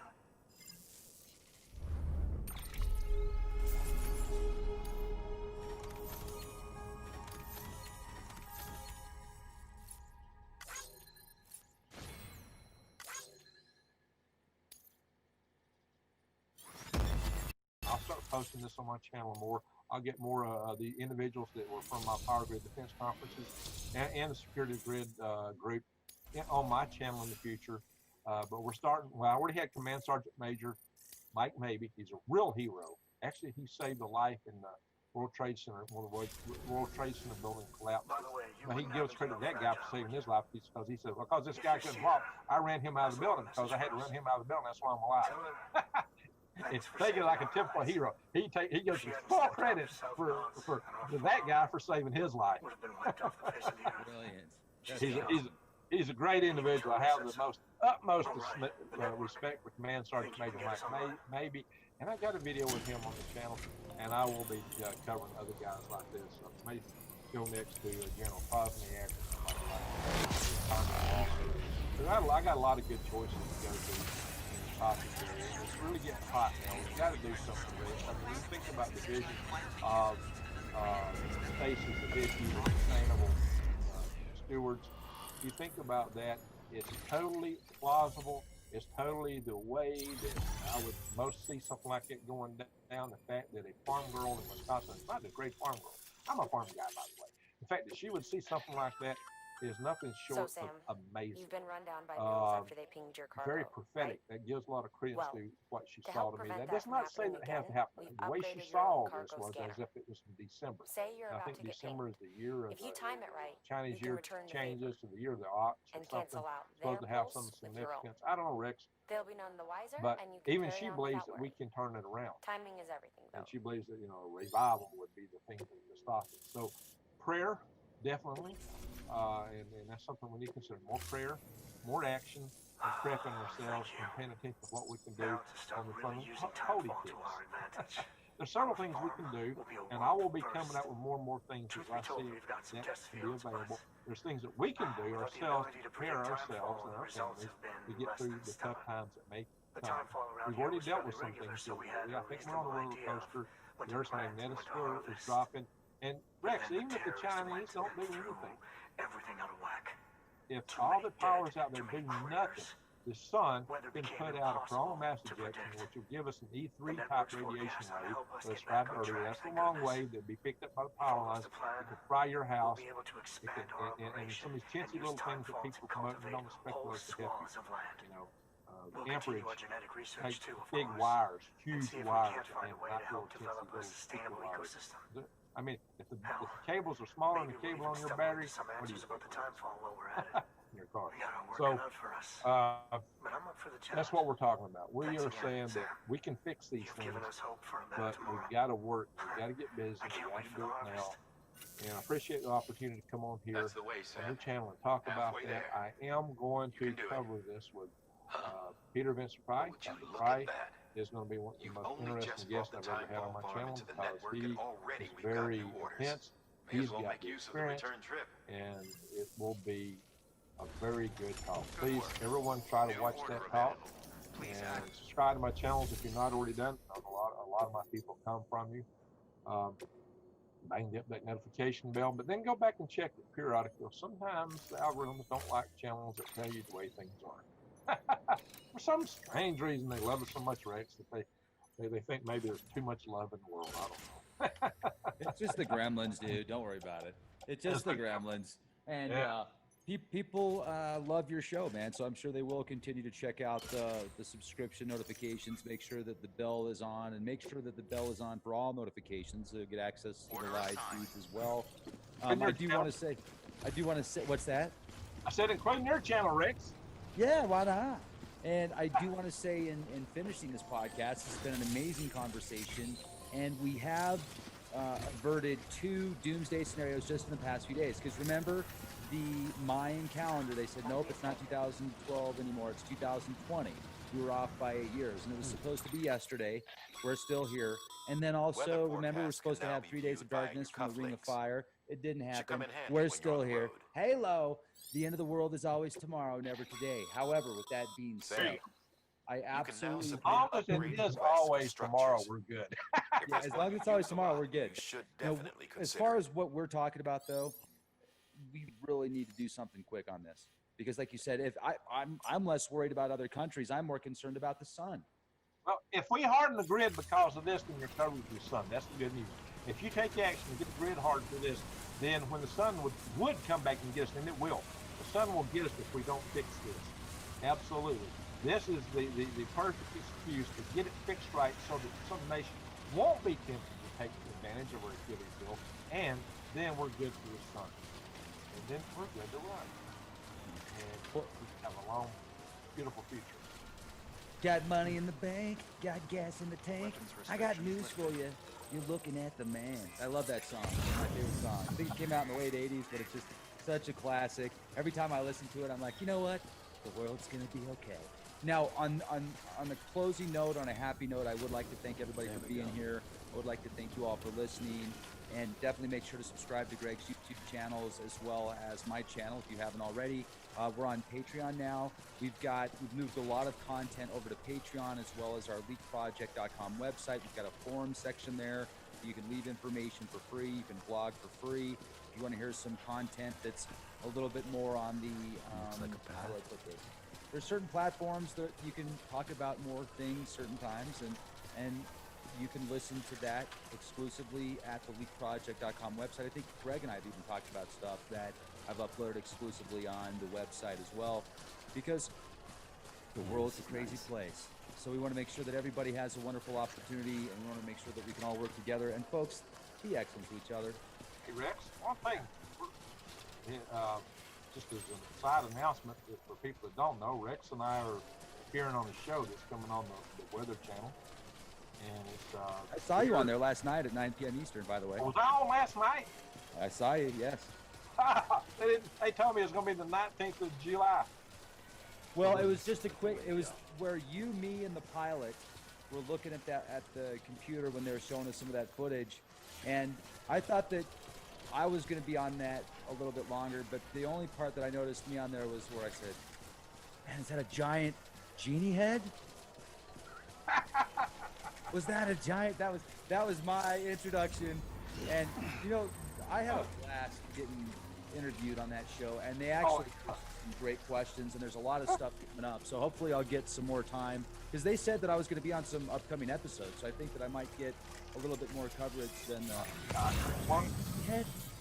So for It everybody, looked like a giant genie head, dude, didn't it? It did. It looked like a giant genie head coming out. Like it was while it was in Saudi Arabia, or it was in the Middle East somewhere. That footage. so everybody will know that they did 2 teams for this program, 2 3-man teams, 3-person teams, and they interviewed everyone individually, and they did each team together. So there'll be various combinations of individuals and teams showing this show. I believe I was told I was going to be on there on the 19th and again on August the 2nd. It's going to be like Sundays at 9 p.m. I don't know what time it comes on. I got to double check it. 9 p.m. 9 p.m. Eastern. Okay. Yes. 9 p.m. Eastern. So it'll be like every Sunday, 9 p.m. Eastern on the Weather Channel for some odd week. So it'll be entertaining. So check it out. And you see Rex and I and what's the pilot's name? I should remember him. He was a lot of fun. I really enjoyed him. He was a blast. Was it I mean, Paul? Huh? Was it Paul? You know, you and I both did a video. For people to know, the three of us really hit it off. He's a comedian now. He's a great guy. Yeah, he is a fighter pilot and a comedian. It's really funny. When you look at him, you'd have a hard time as a fighter pilot. But it was a lot of fun. So I just want to give a little plug for that so everybody will know that we'll be out there. It's always a lot of fun anytime I can spend some time with you. We have a good time together, both on podcast and in person. So hang in there. And everybody, there is hope for the future. We just got to work it. It is what we make it. We got to be the change we want to see, as it says on the back of my Leak Project shirt here. Yeah, man. Thank you, Rex. Appreciate it. Yeah. Love you, man. You too, brother. You too. And may the force be with you, everybody. And the show is called Weird Earth. It's a great series. It's a lot of fun to watch. I enjoyed watching it. There's, I think, been 2 episodes out thus far. And I actually got a streaming service with the Weather Channel included just to watch the shows because I don't have cable, but I do have a couple streaming services. So now I've got Hulu, Amazon, Netflix. Then I think we got the this one called Fubu or Fobu or something. That's the one that I had to get that's got like all these streaming channels and the Weather Channel is included. And I got a 7-day free trial with that. So yeah, it's like $70 a month. So I don't know. Anyway, but thanks everybody for being here. Hit that bell. Be well. And change you want to see. Okay. Hey, Rex Sparrow Leak Project. Hope you're doing well. I wanted to share something with you real quick. My friend Colin Plume actually sent me a link today to an article titled Americans Have Already Skipped Payments on More Than 100 Million Loans and Job Losses Continue to Escalate. So I opened it up and I started to read the statistics, how many jobless claims have actually taken place just over the past few weeks. Listen to this real quick. Weekly jobless claims stayed above 1 million for the 13th consecutive week as the corona continued to hammer the U.S. economy. First-time claims totaled 1.5 million last week, higher than the 1.3 million that economists surveyed by Dow Jones that it had been expecting. The government reports total was 58,000 lower than the previous week's 1.566 million, which was revised up by 24,000. So those are some big numbers. Now, what's even more concerning to me, thinking long term, how long will this economy be able to keep up the markets? The stock markets are a prime example. Now, gold is doing fantastic. I was looking at the gold spot over the past 6 months. And over the past 6 months, go to kitco.com. I'll do a quick screen share with you. I thought this was good news, especially because I have precious metals. So over the past 6 months, an increase of over 18%, close to 18.76%. That's fantastic. Now, I'm a bit concerned about food prices. I'm concerned about what's going to happen to the markets. I'm going to bring in Colin Kuhn from Noble Gold Investments. I mean, who better to talk to than Colin? So let's see if we can get him on the call right now. Hey, we've got him. That's what I'm talking about. Hey, Colin. Hey. Good to see you. You'll just turn it off and turn it back on. It works every time.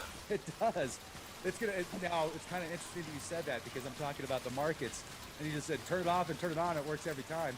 Are they going to do that to the markets? Yeah, I mean, they're trying to. That's what they're trying to do. Do you think they've got a chance? I mean, to turn it all digital and get rid of the fiat system? I mean, aren't they sending back people credits now with cards, with digital cards? What's money anymore? I mean, really, that's the question. Money is irrelevant at this point. It is good to have, though. I mean, at least if you got numbers in your computer screen, you know. So yeah, exactly. Well, that's the whole thing. It's numbers on the screen. It's not really, money means nothing. It's not really savings accounts, all that. It's just I don't have more money in the bank than 8 months to live. Isn't it? It's turned into The Walking Dead outside. So I went to a local like sandwich shop the other day, just downtown Pagosa, and real nice people. They all wear, you know, the protective gear on. They haven't opened up the inside of their store yet, or their restaurant again, even though they can, and I totally get it. But I said to him, just joking, I said, hey, you know, how are you doing out here with the Walking Dead scenario? And he looked at me and he thought about it and he had to process it for a minute. And he's like, oh, pretty good. And he's like, how are you doing? I'm like, oh, pretty good.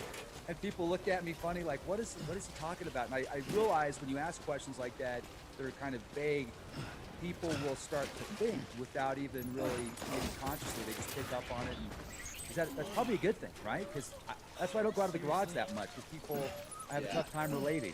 I don't think you should leave your garage. I agree. I've got everything I need. Well, I've got the national forest in the backyard, so as long as I can go out there, I'm good. You don't need anything else. In the garage? You're set. You're absolutely set. I am. It's good here. Yeah. So, I mean, how are you handling all this stuff, man? I mean, it's crazier where you're at. Way crazier. Great. Kids are great. Family's great. We're doing fantastic. Nothing. Father's Day was. I saw this comedian talking about Father's Day, and they rank all the most important holidays in the U.S. Yeah. It's like Christmas, Mother's Day, and then Father's Day is like 22nd on the list. I thought that was pretty funny. So. Yeah. So Kristen, right, every Mother's Day, she makes sure that I know throughout the day. She's like, it's Mother's Day. The whole month. Yeah, the whole month. It's the day of. It's at least a dozen times. Oh. Massage, yeah. Mother's Day. Take me to the restaurant, Mother's Day. You know, pick. You missed the spot, Mother's Day. Flower. Do it. Oh yeah. Yeah. But Father's Day, it's like, oh yeah, Happy Father's Day. I almost forgot. Yeah. You're absolutely right. Who are you? Yeah. Now you look great, man. You look like you got plenty of energy, which is awesome, especially with the family. So it looks like you got a good night's sleep. Can't go wrong with that. No, that is the one. That's actually the only thing I asked for was a nap on Father's Day, and I got it. So nice. I'm feeling great. I'm feeling fantastic. You're shining, man. It shows. Yeah, thank you. See if you can get a nap every day, and then the amount of time you would have would just. Can you imagine? I can't remember the last time I had a nap. I think when the twins were born, the first 6 months I was getting naps, but since then, we're so busy, day to day.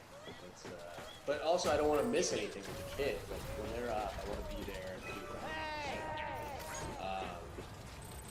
But anyways, yeah, we're rocking, and I'm ready to roll with you today. Let's go, man. First of all, I already did an intro, so I'll add that after we talk. I've got some really good questions lined up, and I think that these are important. I think a lot of people these questions are going through their heads also, so that's why I'm going to ask these questions. But I first want to talk about the link that you sent me, and this is a scary number. It's showing over 100 million loans Americans have deferred payments. Has that ever happened before?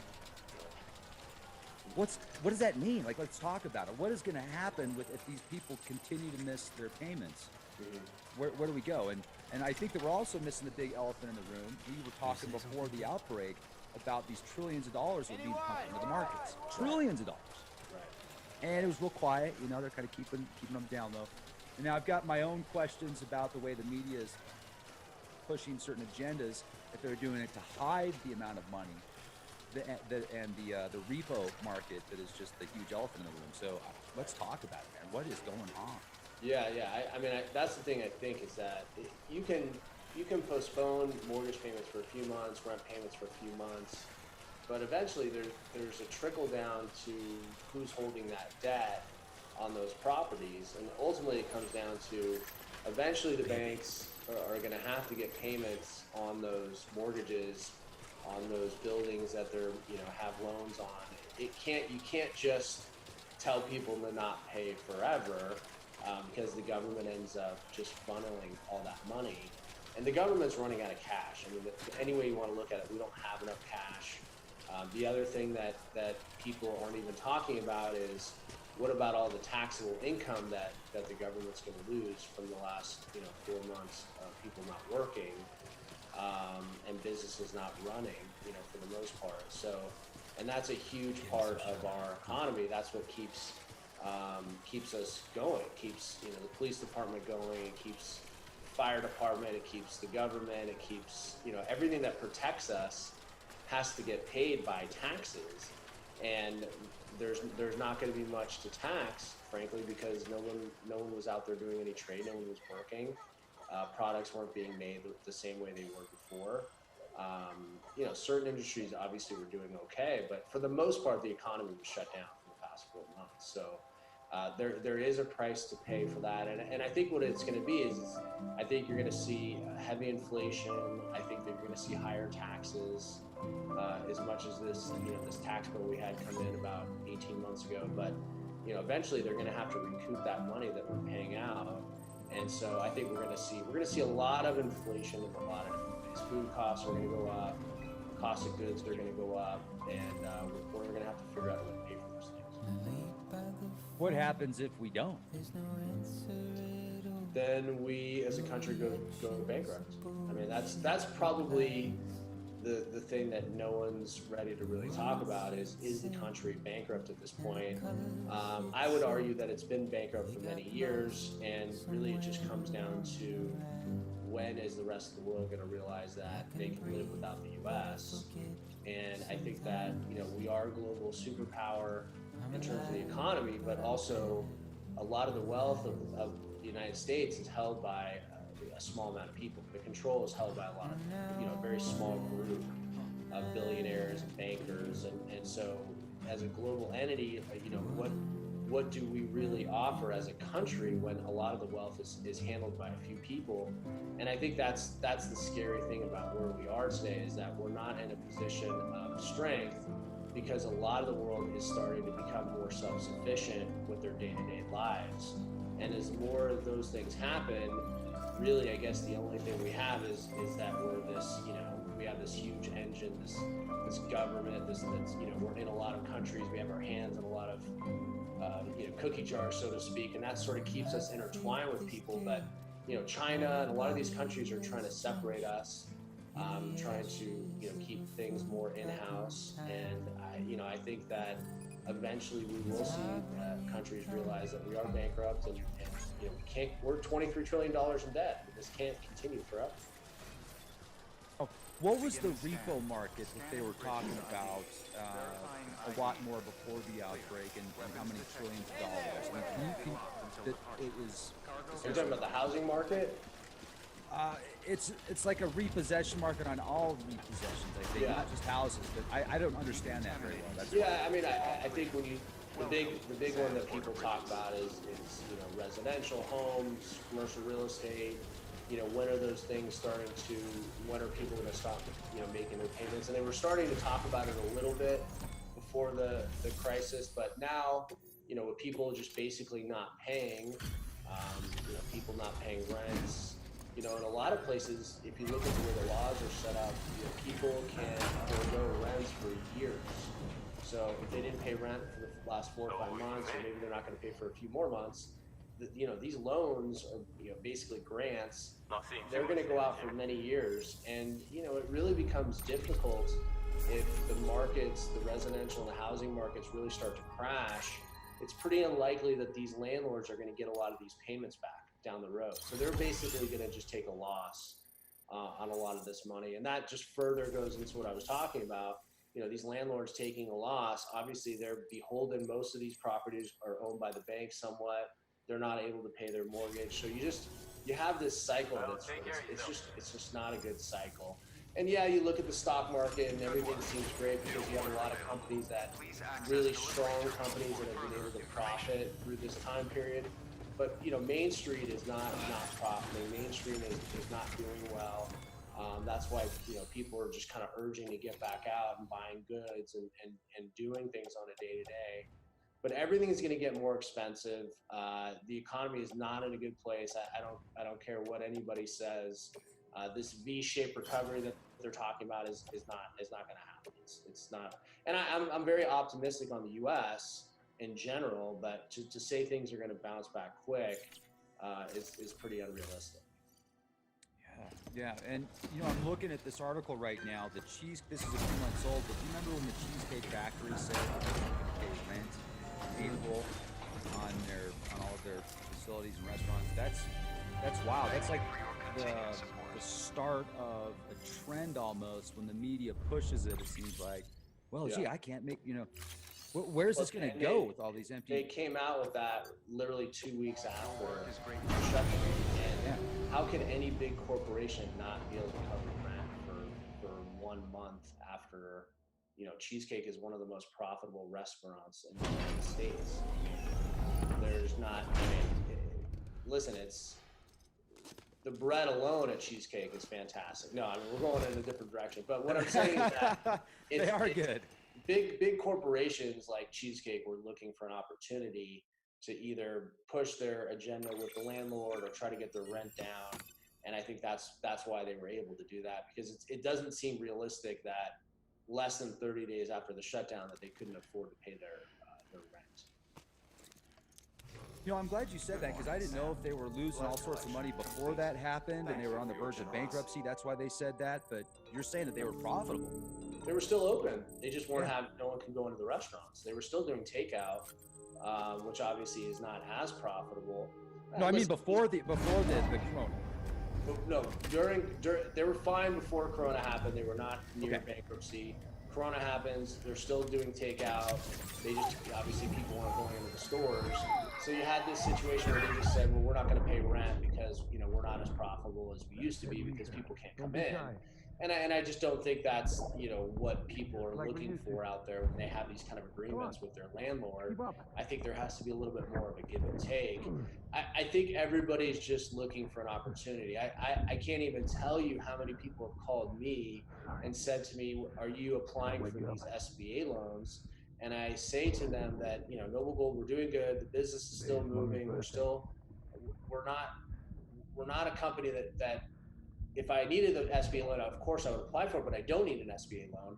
Why would I do it? The same answer I get every time is that it's free money. And there's no such thing as free money. We're paying back. We have to pay this money back, either as a corporation or as a country.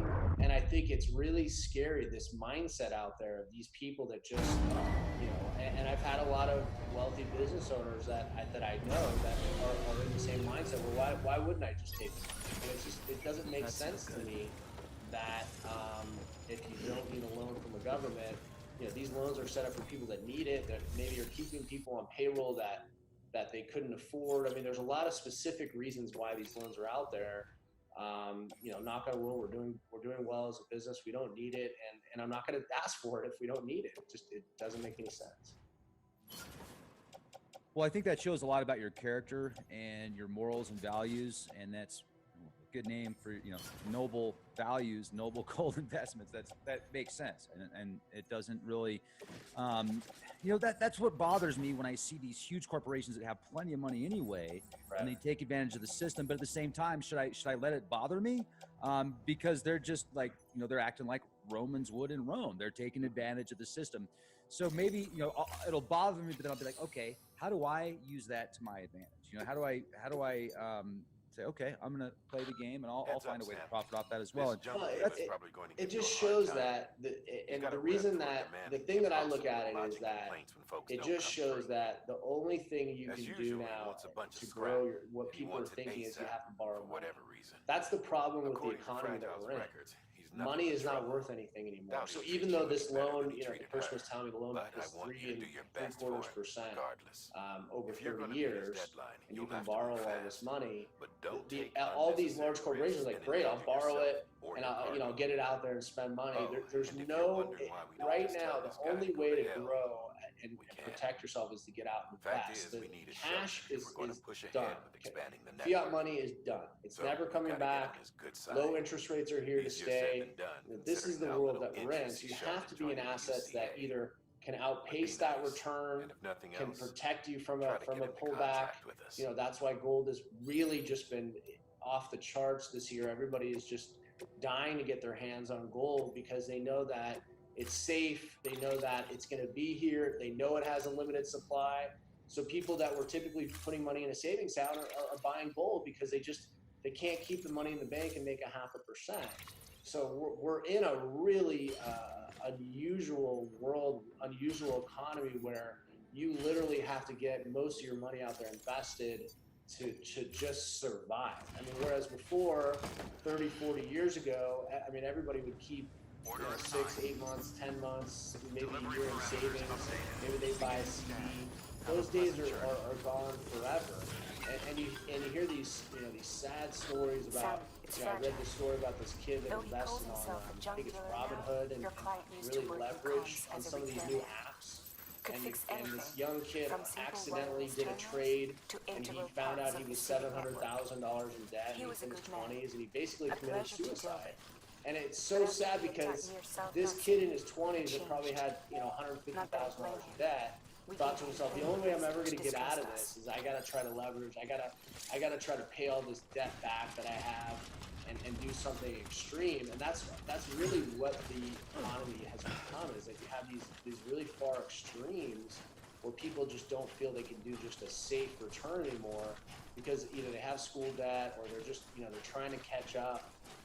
So the time is now to just take a step back. Let's look at the things that have worked over time. Gold and silver have been around. They're working. The returns are fantastic right now, and that's why people are doing it. And even more so cryptos. I mean, we've gotten more calls about Bitcoin and Ethereum IRAs in the last 30 days than we probably got in the last year.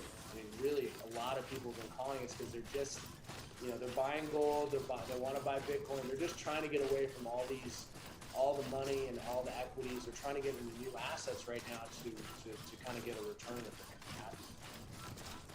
Well, that's great to hear. And with the gold, I mean, is it even possible to get real gold right now? It's really difficult, isn't it? It is difficult to get gold. It's been difficult since the shutdown. Luckily we have great relationships with the mints and a lot of different places all over the world that we've been able to get gold. I think that it's one of those things that until you get it in your hands, you don't realize how good it feels to get that gold, put it in safe. But we've been able to source it from all over the world, and we've been lucky that we're continuing to ship. We were continuing to ship through the crisis, and there's no stopping, no reverse supply of precious metals. And platinum sales are up almost 20% for us. We've seen a big increase in platinum. Platinum is less than half the price of gold right now, so platinum, yet it's much more rare than gold. So we're seeing a huge demand in platinum buying. So a lot of the big four, gold, silver, platinum, palladium. That's so weird because, bless you, I remember when I was growing up, platinum was more money than gold. Oh yeah, absolutely. Yeah, platinum was more money than gold until about 10, 11 years ago. Then had a show. So those metals are really hot demand right now. And obviously, I still think silver is a great guy. I'm a big fan of silver, holding silver. The more we get away from actual just paper money, the more people want these metals. The more they want to get something paid. I've had a few emails over the last 2 to 3 weeks where people are saying that they're getting vendors that want them to pay them for gold and silver. I mean, it sounds weird. It sounds like an old school mentality, but I think the other thing about COVID is that people obviously cash is circulating a lot of different hands. Gold is typically in a case. It's protected. It's easy to clean. So I think just on a fundamental use, gold is a much more practical asset to have because you can keep it much more clean than dollar bills and 20s and things like that. So there's just a number of reasons why we've just seen the spike. Typically June's a slow month for metals and not see any kind of slowdown. And I think it has to do a lot with Rex, just the uncertainty. There's just consistent uncertainty in every aspect of our lives, from financial to work to home life. You name it. There's not one area that's not really uncertain right now. And I think when that happens, people want to know that they go into something that's strong and something that they know. Yeah, absolutely. And with that being said, I also wanted to bring up my friend Julian that lives in the United Kingdom. He's got a business out there. He went to 3 different places last week and attempted to. It wasn't him that actually attempted to pay with cash. It was his friend that he was with attempted to pay with cash. They wouldn't take it. 3 different places. Yeah. Is that wild or what, man? They're like, no, we're not gonna take it. No. Yeah. No, they don't wanna Especially in touch this it. time of age, you would think that they would, maybe they're that scared they would get some, okay, let me get that. I got it. Okay, let's clean it right now. So It's- I was surprised. I'm not surprised at all. I think that people don't want to take cash anymore. And who wants to hold an asset that's losing tremendous amounts of value? I mean, that's really the other thing that people like. When you put gold in your IRA, the nice thing about it is, one of the nice aspects is that, let's say you have to take your distribution of your IRA, say you're 70 and a half or 72, you can take that gold that you bought in your IRA as your distribution. A lot of people don't know that. If you have Ford stock in your IRA, you're not going to take Ford stock as your distribution, you're going to take cash. So you're going to sell Ford, maybe Ford's down, you have to sell it, then you're going into cash, and cash isn't worth anything. So I like the idea that you can actually take the gold that you bought in the IRA as your distribution. And we've seen a lot of people doing that because what would they do with the cash? They'd rather have the gold that they bought. So there's a lot of flexibility there with that, and I wouldn't be surprised if there's a lot of places in the U.S. that don't want to take cash either. Do you think it's going to get worse by November with the markets or better? Yes, absolutely. Yeah, I think. I think we're going to get back to around 20,000 in the stock market, and I think that's kind of a tipping point, kind of like how Bitcoin 10,000 is the number everybody looks at. That 20,000 number is a scary number, because if it breaks that floor, I think it could go much lower. My point that I think I would think it would be a good place to get in, probably around 15,000 for the stock market. So I think that it's definitely going to be interesting with what happens with the elections. There's so much up in the air. I mean, first of all, let's just talk about voting. How's that going to be done? Are people going to want to go and vote? Are they going to feel comfortable standing in line? How are they going to think through that whole process? It's hard to be, I don't know, when you go voting, people are right in front of you. I mean, the lines are going to have to be miles and miles long to keep 6 feet apart. So there's just so many strange things that are happening right now. I can't even imagine how the voting process is going to be. Now, some people have talked about a second wave, and I'm definitely interested to see what happens. Where do you think that's going to go? Do you think it's going to come back, or do you think it's going to kind of stay? Well, I think the problem is that if you we're opening up now, the flu hits, and how are you going to know when someone has a flu unless they get a test? So let's say someone comes to work, they start coughing. What is the owner of that business going to do? Because obviously they know someone's coughing, they could have COVID, they could have the flu, they don't know what they have.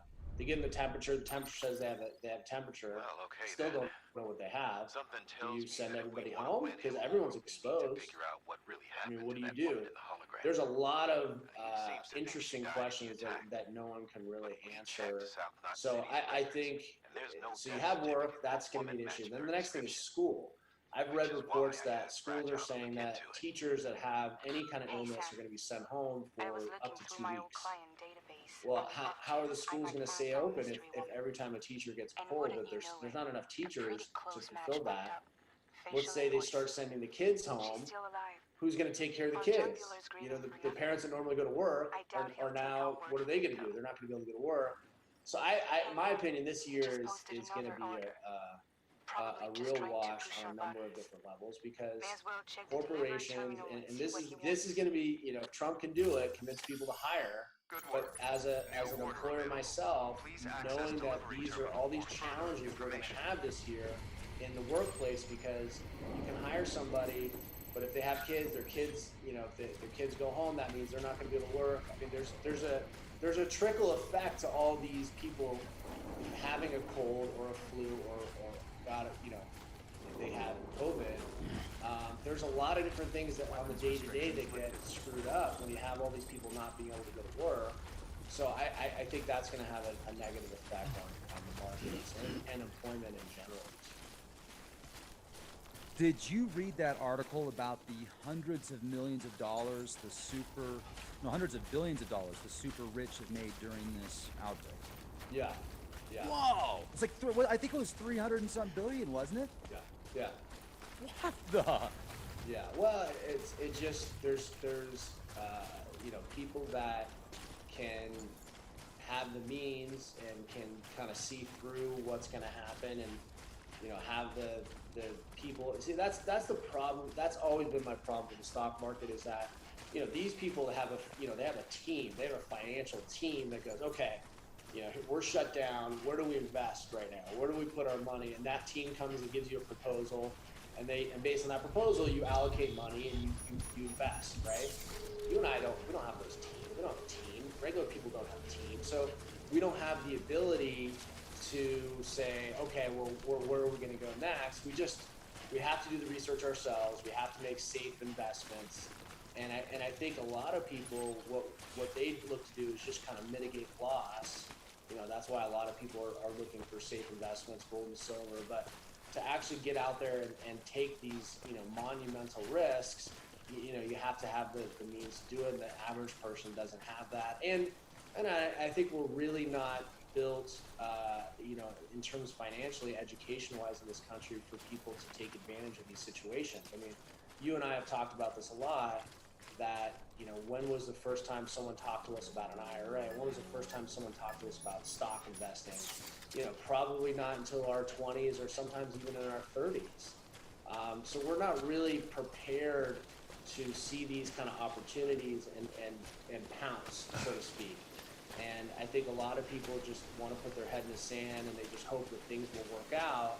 Whereas the uber wealthy just, they have the time and the means to really just kind of see opportunities and jump on it.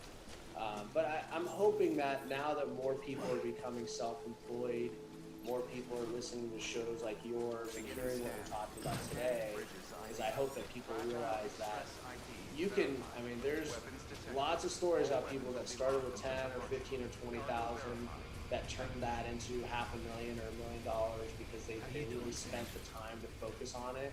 It can absolutely happen, and it just takes, you just have to educate yourself. You have to get out there and read ebooks about precious metals, read about stocks. Get out there and really focus on those things. And if you do that, then you can come out of this, a mess like this as a big money.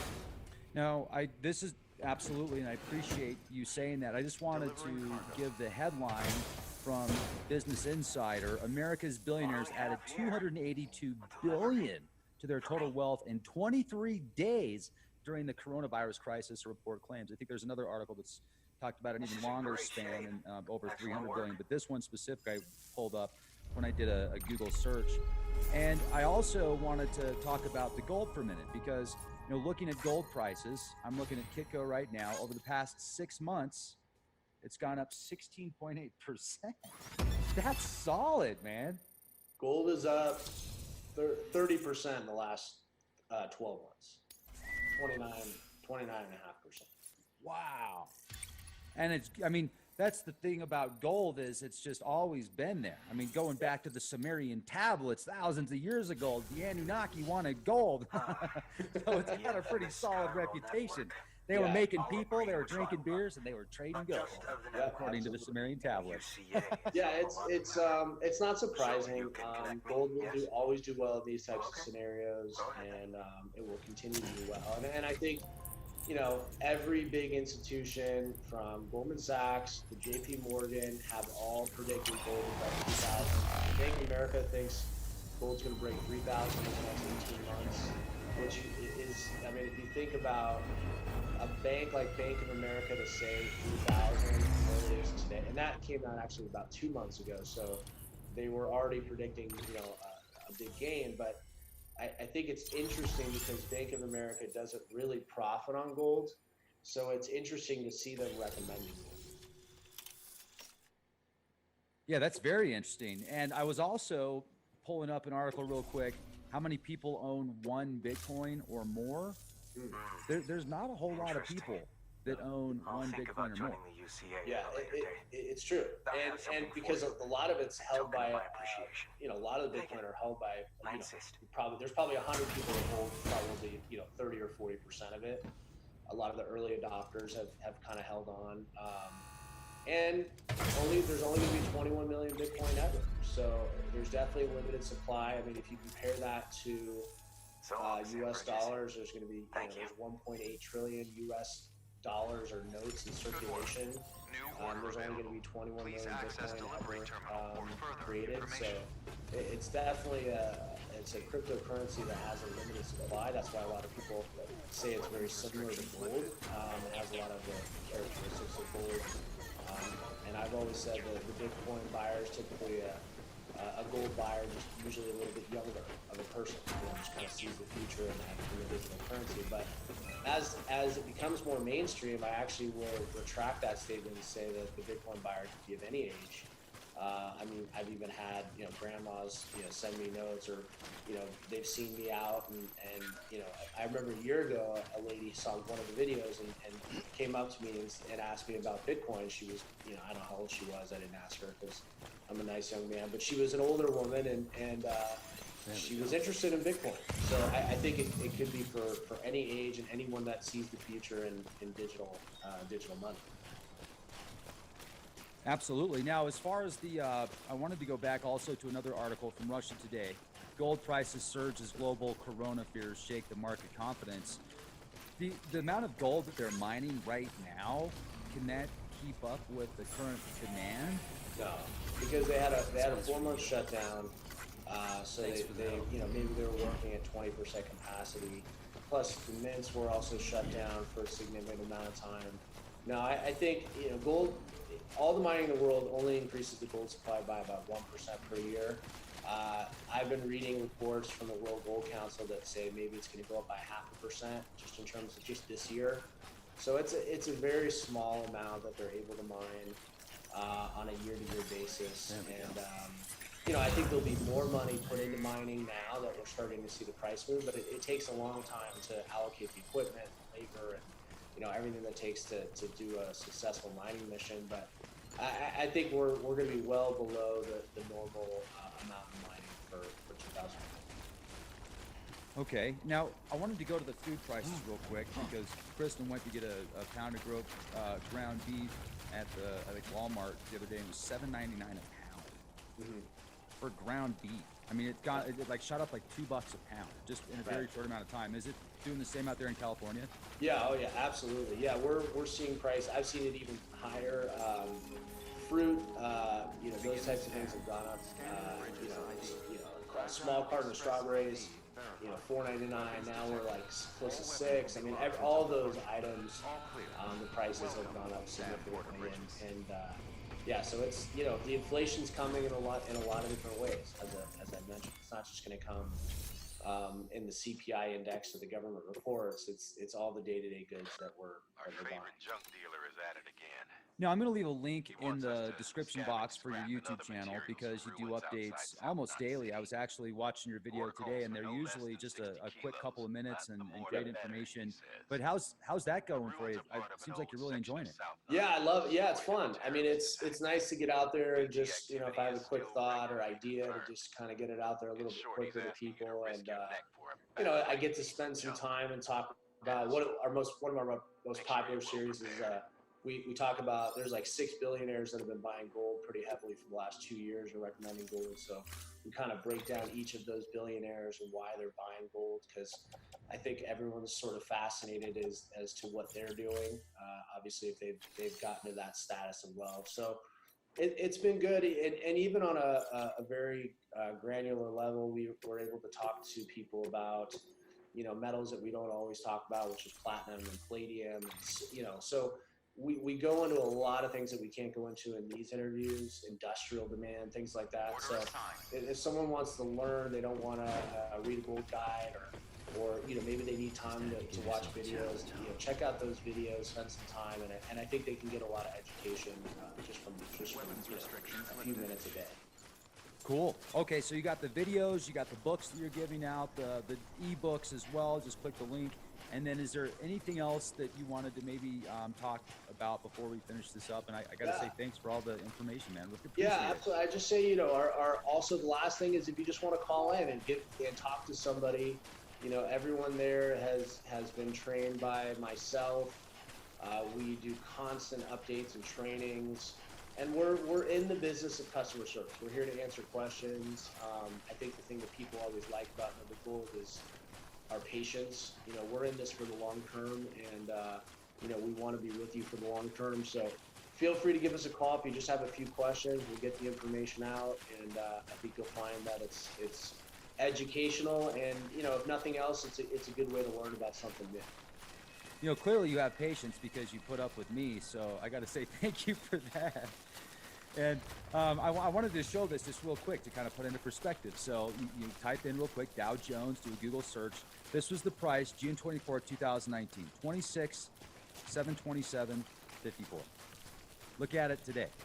So it's less today than it was a year ago, and we even had a pretty good day today. I mean, only up 0.6%, but you know, still over 150 points up. And then for the day. But if you look at gold, like we were talking earlier, I mean, this can be updated. I need to update this because you know, showed even a little bit higher than this, but just, geez, look at that. Yeah. I mean, that's awesome. Yeah. 25+%. You're saying 29% over the past year. So that's fascinating. And you know what? It's gold. Yeah. So you're helping yourself. Yeah. You know what I mean? That's the cool thing about it. You're helping yourself. You're helping your family. You're not helping the big banks charge you and then fractionalize the money you put in their bank and stuff. I mean, that's the gravy train, bro. Right there. Can you imagine? There's no money manager. There's no, you know, middleman here. You own it. It's yours. You put it in your hand. You put it in your safe. You know, if you want us to store it. You know, that's the beauty behind, you know, being in control of some of your money and some of your wealth. Yeah, it's always fun, Rex, to come on and chat, and it's always a fun. I know you're always looking to learn and educate yourself, and you know, your channel is so fun to watch for everybody. So I'm gonna say it because I know you say it, but if you haven't subscribed, people should subscribe to this channel right now, because they will be amiss if they miss out on any of your videos. But thank you so much. I appreciate it. Hey, I'll pay you later, man. Thanks for saying that. I paid him to say that. Now I want to give your number out again real quick. It's 1-877-646-5347. Excellent. All right. Thanks everybody for being here. Click those links in the video description box. I'm going to leave all the links for the ebooks also to get a hold of Noble Gold, the phone number as well if you forget, and be the change you want to see.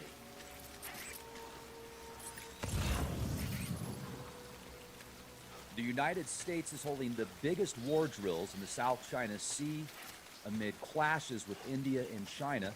There's at least 17,000 National Guard troops that have been deployed in 23 states and D.C. The Minnesota governor has activated National Guard troops in Minneapolis. Chinese jets are buzzing around Taiwan, showing long-term risk of war with the United States. And these articles are available via EurasianTimes.com, MilitaryTimes.com, JapanTimes.co, Taiwan's Defense Science Institute entangled in security breach over Chinese cloud service. This is TaiwanNews.com. And then TaiwanNews.com, heavy rain, flood warnings issued for Wuhan, Shanghai, and the Three Gorges Dam is dealing with a lot of water. Hello, ladies and gentlemen, Rex Fairley Project. I hope you're having a fantastic day today. So much going on around the world right now, even with the 30-day no mainstream news challenge. When you search for topics of importance, you can come up with so much that isn't portrayed in the brain drain media. Now, Bob Kudla is going to be sharing with us his thoughts today.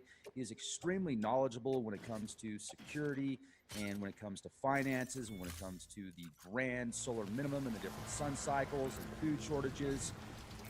He just knows what he's talking about. So let's talk to him and get his take. And also, if you get the opportunity, check out TradeLikeAGenius.com. You'll be glad you did. I got into Stellar just a few days ago. It's popped over 10% today. It's looking amazing. That's just one of so many opportunities at TradeLikeAGenius.com. But let's bring in Bob right now and see what he has to say about the wonderful turmoil and politics that are infesting the world right now.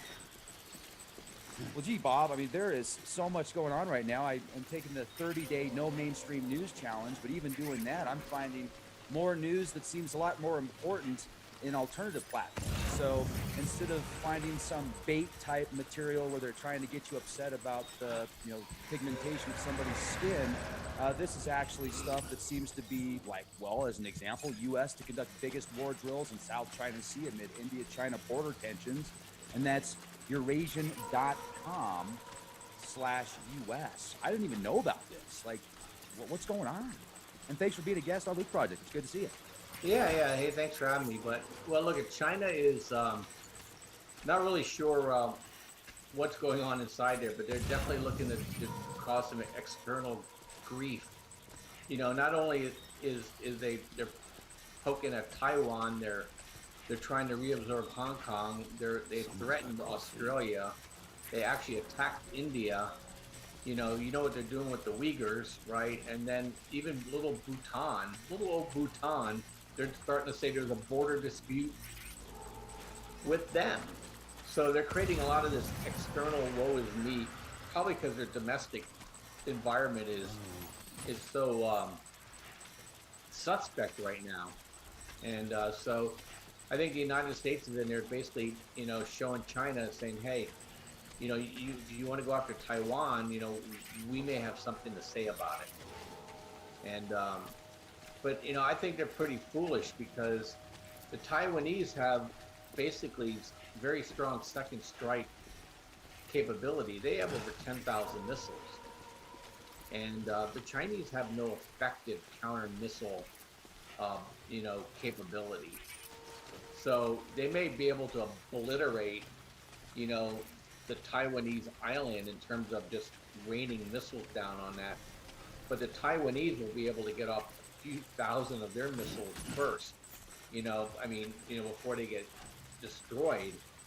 And it won't take much to basically, make China very, very weak. People don't realize, look, China is not considered, believe it or not, even though they have a big coastline, they're considered a continental nation, and they have difficulty projecting power, and they have very, very vulnerable supply lines, right? So, look, all their food has to come across the Indian Ocean or the Pacific Ocean. They don't grow enough food, and their energy resources have to come across the Indian Ocean, and so they put themselves in a situation where their ports are absolutely critical. And so, the Taiwanese, look, how many missiles does it take to take out the 10 top ports in China, right? Not many. And we put the Chinese into a spin. And the United States may just help the Taiwan with defense. And Japan said that they would view very, very negatively any attack against Taiwan with China. So maybe the Japanese will do something unsuspecting. So I think the Americans are just doing a show of force just to show the Chinese, look, we can project power far in excess of what you can project, and it's basically your own waters. So yeah, it's not good. I think China's going to implode. I've been saying that for years. They're not the next century, right? They're going to be in a dustbin. They're suffering look, the viruses, now we have swine flu over there, and then we also have, they have the plague running around over there now, and they have you saw Three Gorges dams at risk. Down below Three Gorges Dam, 400,000 people have already been impacted. If that dam goes, okay, you're talking probably 40 million people. If that dam drains out, can you imagine? All that water being held back, it would scour, 20 or 30 miles across for 200 or 300 miles. That's their bread basket. Now, I'm not saying the dam will burst, but that dam is weakened now. So, and with the Chinese, you just never know. Quality control is not like their number one interest in things. It's who got paid off to do what. And so you don't necessarily really know what's really underneath the covers there, that with that dam. But the rain has been relentless. So that's my view on China, and I think as China goes, it's going to impact the rest of the world. We can't avoid him. Well, and Bob, I'm looking at an article from the Japan Times.co. Chinese jets buzzing around Taiwan show long-term risk of war with the U.S. They're quite bold right now, and they're definitely showing some force. Taiwan and Hong Kong are two big pieces to the puzzle, and it sounds like what there's. I heard about that Australia situation, but it was just like a quick headline or something, I think, that I read. So I didn't hear about it. I just read a quick headline. Right. Get much more into that. But also, I wanted to bring up the Hong Kong national security law. So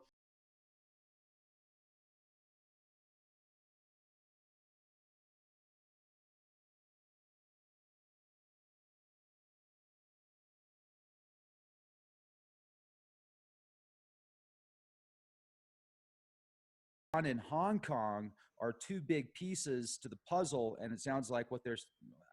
I heard about that Australia situation, but it was just like a quick headline or something, I think, that I read. So I didn't hear about it. I just read a quick headline.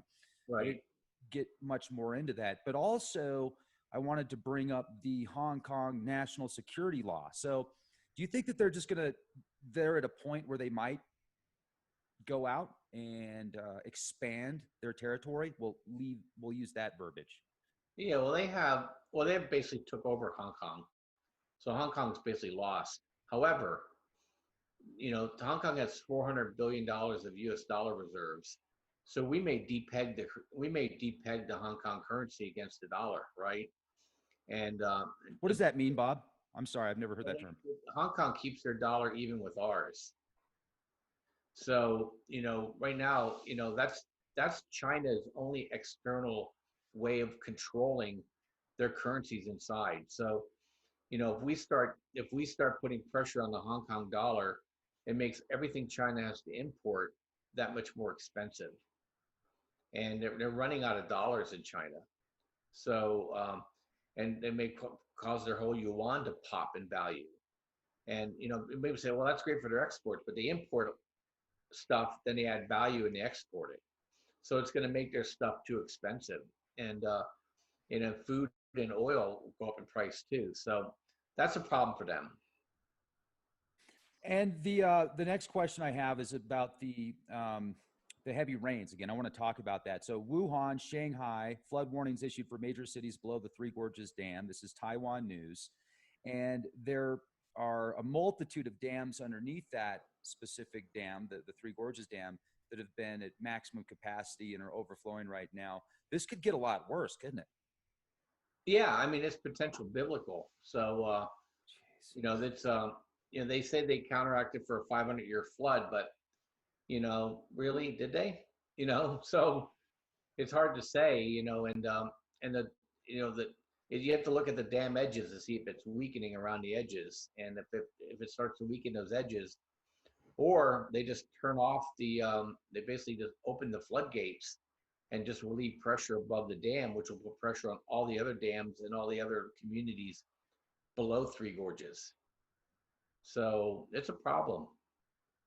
If you look at the Exodus, if you read Exodus in the Bible, and I'm sure you have, the plagues of Egypt are describing a multitude of events that take place before the 3 days of darkness or before the blackout. And it's interesting how you can correlate many of those plagues with things that have happened recently, but also that seem to be kind of cyclical. You can look up water that's turned to blood, or at least it looks like blood, and all the algae blooms, etc.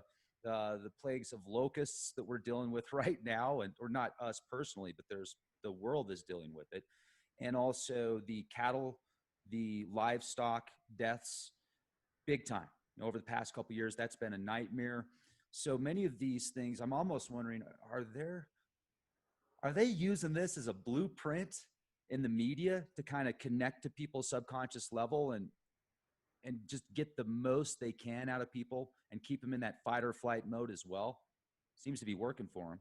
Oh yeah, well, I mean, there's no doubt that the elites want one currency around the world and want everybody locked into that currency so that they could cancel culture them if they don't obey.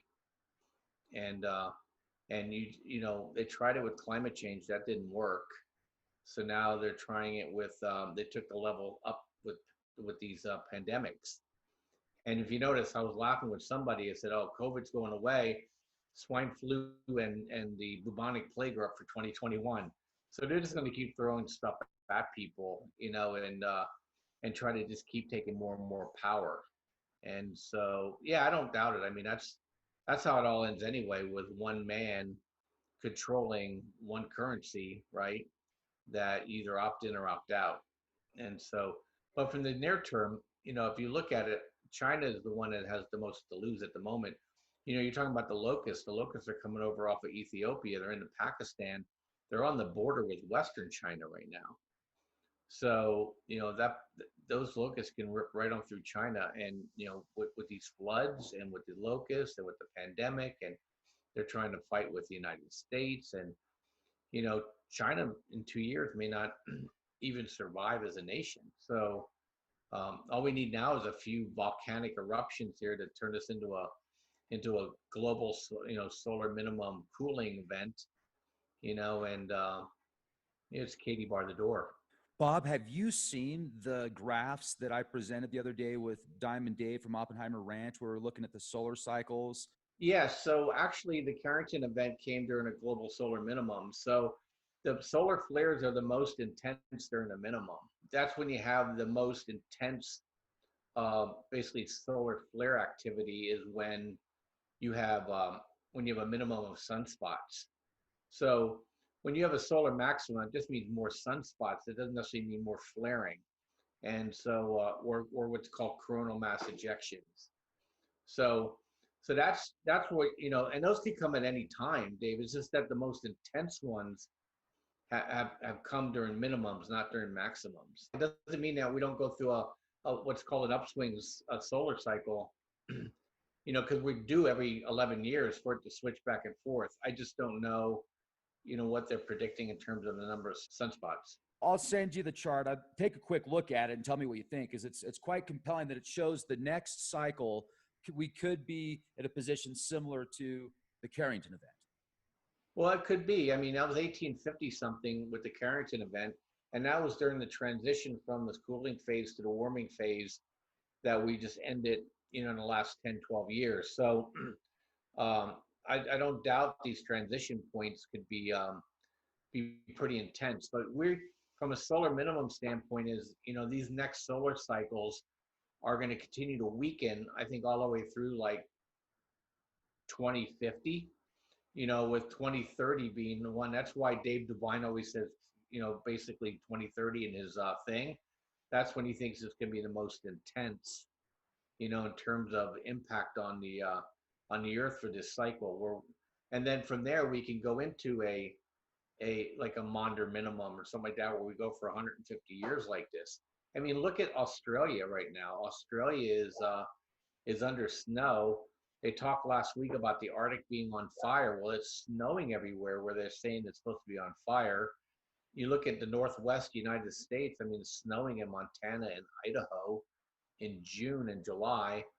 We've had a very cold spring in the Northeast. And in Southern California, where I live, it's been cool. And the monsoons haven't even kicked up yet because of we've not gotten the convection that we needed to start lifting the East Pacific hurricanes into the desert Southwest. So, and you're under that monsoon flow impact. So you don't see it. It's just dead. And so I think we're still reeling from that impact. Yeah, I mean, but I agree with you. I think the a Carrington event would probably kill hundreds of millions of people in the U.S. I mean, in the world. Depends where it hits. It's not a worldwide phenomenon.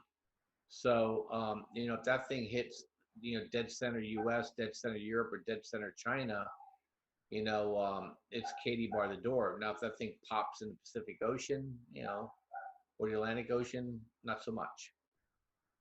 What do you think about all the National Guard being deployed? I think I've heard everything from 17,000 to 27,000 from Military Times and various sources, from 23 states to 28 states and DC. Do you you think this is a sign of the times? Well, I think, you know, they have to, obviously the local governments have abrogated their responsibility for law and order. You know, they're going all in on this election to try to get rid of Trump, so they don't want to piss off their voter base by pushing down on them or stopping them from doing. They're basically accommodating them, hoping they're going to vote their way. And so, you know, Trump has to now start bringing in national assets if he needs to protect national interest. Just like they did in Portland. They arrested 7 guys, Portland or Seattle. I think it was Portland. They arrested 7 people trying to burn down the federal courthouse there.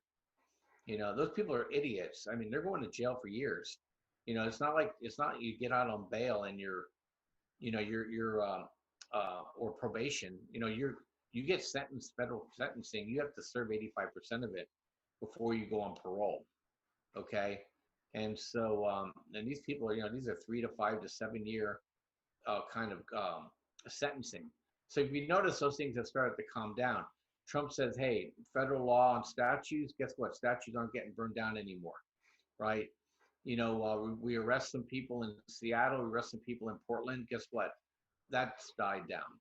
So Trump's he's had to come in and do surgical strikes because, you know, if he's too heavy-handed, they'll call him a dictator. If he does nothing, people are going to say he's weak. So he's having to be very surgical about this. You know, I've not heard too much about National Guard. You know, I'm way out here in California, but I know DC. I know that they did marshals in Seattle and Portland, but I don't think they may have activated these National Guards, but they haven't deployed them in too many places yet. You know, Bob, I was really excited about the new town of Chalk. So I went out and I bought a time zone, and the activities are great. So if you're interested, I'm sure. you can use my week. I'm sure. Yeah, I know. They have a firing range, and you can, if you survive it, you win points. Yeah, no, I saw that. Oh man, oh my goodness. Another one of their adventures that completely failed and failed miserably. So I'm glad that there's people that still have common sense, and I'm glad that there's still enough people out there that are not going to fall into the media trap and let the brain drain media usurp their life into thinking that it's over when it's not, when they have plenty of opportunities. And, you know, I mean, speaking of opportunities, man, it's like, I think that every time something bad happens, there's an opposing faction, right? There's like this duality. There's something that's got to counterbalance it. And people that research and get out of the mind control, I think that they realize there's so many more opportunities than wow, I can actually do other things. So trading, I think, is really exciting, man. I'm successful at it, and that's what makes it exciting, but it's fun. It's getting out of the system. And, you know, I'll just give you a quick example. I want to transition here for a moment. I just went to Coin Market Cap, Dogecoin. Dogecoin's up 58% in 24 hours. That's nuts. Dogecoin is up I thought I was doing good. 58%. I got into, you know, and thank you for the trade alert on this. So it's up over 10% in 24 hours. Stellar. Oh, wow. It's up almost 11% in the past 24 hours. And thank you for that trade alert, by the way. This is awesome, man. Why are altcoins here? Why are these cryptos so hot right now? I mean, I've got my own guesses, but what do you think? Same reason why gold and silver are hot. The faith in the fiat system and the faith in the political system and the faith in the banking system are eroding. And people are trying to get assets out of those main systems before they implode. I mean, look, gold is almost at all-time highs. And it's up, I sent you a chart, it's up 54% in the last 14 months, which is huge for gold. And silver now is starting to move as well, and the miners have just took off. That was just one of my customers just showing me a day trade they did. Yeah, so this person made $4,500 in about half an hour. Yeah, so we have a room We have a stock room, we have a crypto room, we have a binary option room, we have a room that we do futures trades in. And he was just following our signals, and he was trading what's called the E-mini contract. And he said, "Hey," he goes, "Man, I just made so much money, my hands are shaking." And I said, "What happened?" He goes, "I made $4,500 in about a half hour." I said, "You mind sharing that with the broad world? What our system can do?" He goes, "Sure, no problem, Bob. Here you go." And so he's one of our traders that subscribers that trades in the room. And so we do really well in the futures trading. We have a system that works, and we have a room that actually, where like you and I are talking, it's one of those kind of trading rooms for futures where you can actually have direct access to us. And so you can make a lot of money trading futures if you know the rules, and we think our rules are pretty good. That's incredible. Now, this is something that you were talking to me a little bit about before the show. These are different markings and signals. Can you describe this? This is the algorithm that is letting you know where you can buy and sell. And this is gold, okay, the gold chart. And you can see that those are the last 1, 2, 3, 4 buy signals on gold. And what you would have made each time you took that trade. The red is where you would hop off. I don't short gold. I just did another chart there that showed you $630 move in the last 14 months. So same chart. It's just on the left there. You see 630 at the top of the screen.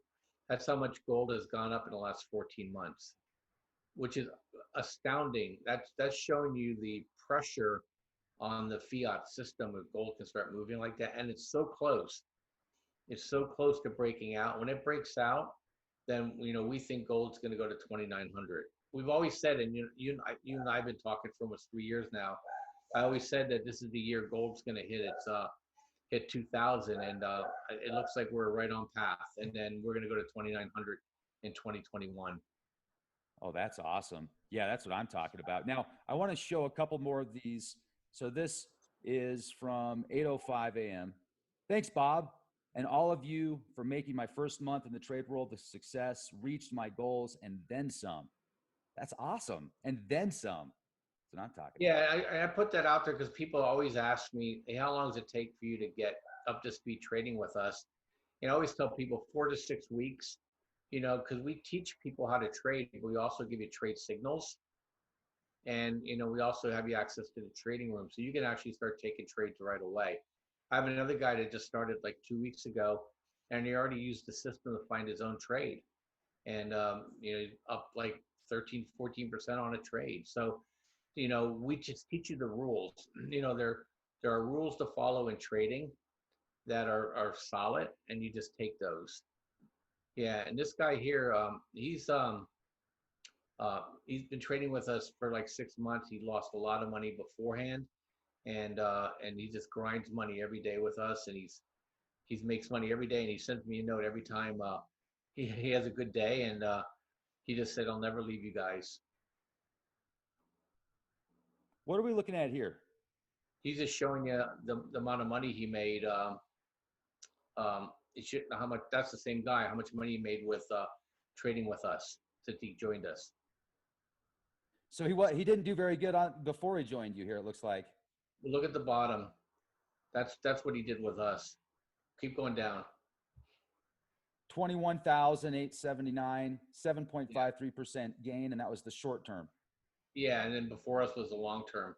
Right. This was before Trade Genius, and then that was after. Yeah, because those are trades he had in from last year. This is all the trading. He does just short-term trading with us. He wanted to just show me. This is I guess he joined like 4 to 6 months ago, and he has a small account and he built it up. So it's possible to to do really well with us. And we don't do crazy stuff. Look, you've been a member for a long time. You don't see crazy stock picks come from us. These are we're lunch pail guys, man. Just driving out. We did 4 minor trades that everybody would know the name of these miners in the last 2 days, all up 3, 4, 5%. We got out of a couple of them. We kept a couple of them running right now. And once this goes, it's going to be cryptos and miners are going to be absolutely crazy once we break out on this gold. I mean, you'll see moves where these stocks are going to go up for 5 to 7% a day, every day. And people their jaws are going to drop. And this happened before, 2010, 2011. We made personally 700% in 9 months, just trading it. Now we did it with a lot of leverage, so I don't want to say but people are going to make 200-300% when gold and silver start breaking out again. It's just inevitable. It's just because it's been pushed down for so long, Rex, that these people have been shorting this and shorting this and shorting this. And then the Robinhood traders are going to jump all over top of this, and then it's really going to rocket. So, yeah, it's a good time to join us, if you want to trade. And, in the past, I always throw out little baubles for your listeners, but we created a sentiment indicator for GBTC, which is basically a Bitcoin ETF. People that want to have access to Bitcoin but don't want to open a crypto account. It basically looks at premium and discount to Bitcoin, basically how excited people are in buying it or selling it. Well, we trade off those extremes, and we created an indicator that if anybody joins and says, hey, they came from Leak Project or from Rex by Saturday, we'll give you that indicator as part of the package with no additional charge. And it's really cool. And some guys use it for other stocks too, but it's definitely saying, hey, you can buy GBTC now. It's running at a discount that it normally trades against Bitcoin. And then, hey, now it's really pushing too far ahead. It's almost kind of like, when the Momo guys are getting into stuff or the Momo guys are getting out, you trade against them. And then you get really good averages with GBTC. So people can have access to that. Just let us know they came from you. And we've already pre-discounted bundles for you guys too. So tradelikeagenius.com. You can text, you can chat with us, you can call us. I was watching you on Paul Begley's show the other day. Great. You were fantastic. Actually, it was yesterday. I was watching on his show and I was like, yeah, he's doing great. And he mentioned the number. So I was like, wait, I want to bring up the number. So here's the number: 1-800-949-1408. That's 1-800-949-1408. Let them know Rex from Leak Project sent you. Get that indicator. And I mean, how cool is that? So for somebody that's concerned, or maybe not even just concerned, they're just like, they don't really know how to do it. They don't want to set up an account for Bitcoin. And that's beautiful, man. I love that. Yeah. And then you can take advantage of any of the bundles that we have. We pre-discounted them 65% off. And I think people really like what we're doing. And with the altcoins are flying, Bitcoin's going to roll into its next wave higher. And look, I can just count on the Fed and the politicians to make it easy for us to own cryptos and gold and silver. So, you can argue and you can scream at the wind, or you could just be like water and make money during this crisis and come out the other side of it. So, I choose the latter. Control what you can control, right? So you could be all upset. All you can do is really vote, call out injustice when you see it, and trade the right stocks, and you'll be fine. Right on, Bob. Let me ask you one more question. Don't buy real estate in any center city that has a Democrat running it. Oh man, they love you though. That would be such a good idea. I mean, you could be like, hey, look, you could have a chop too. I mean, it's going to be just like, when humans left the world, like in 20 years, there'll be grass growing out of the skyscrapers in downtown New York. I mean, talk about taking the best city in the world and turning it into a garbage heap. And nobody's pushing back. Everybody's thinking, hey, let's just get this election done. Let's get rid of Trump. But I think the damage is done. I think these people totally screwed themselves.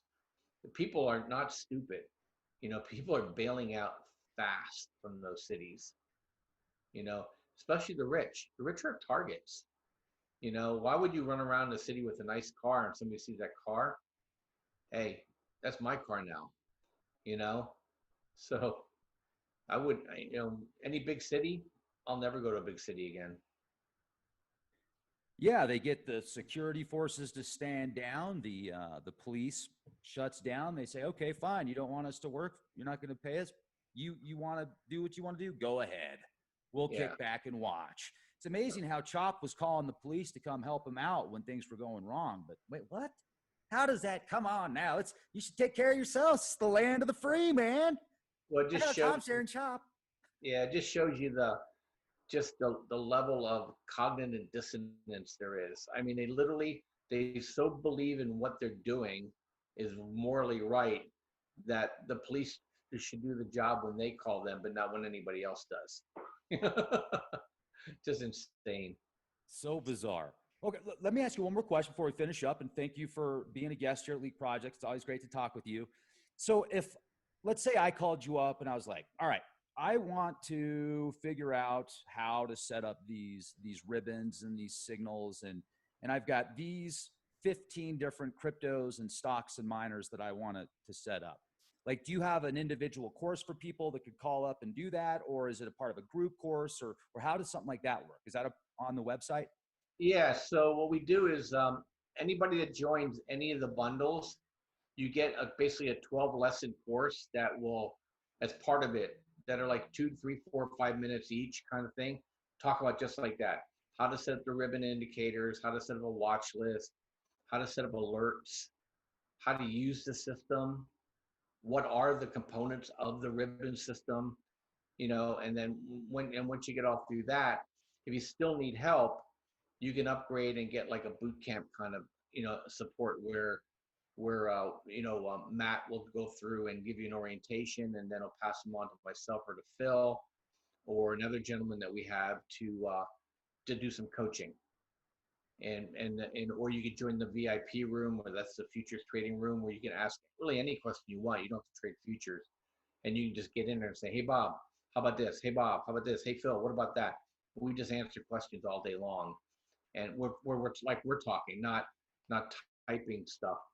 We have those chat rooms, but then we have a room that you can actually do face to face, not face to face, but talk to talk, and then you can just ask your questions, and we just help you right on the spot.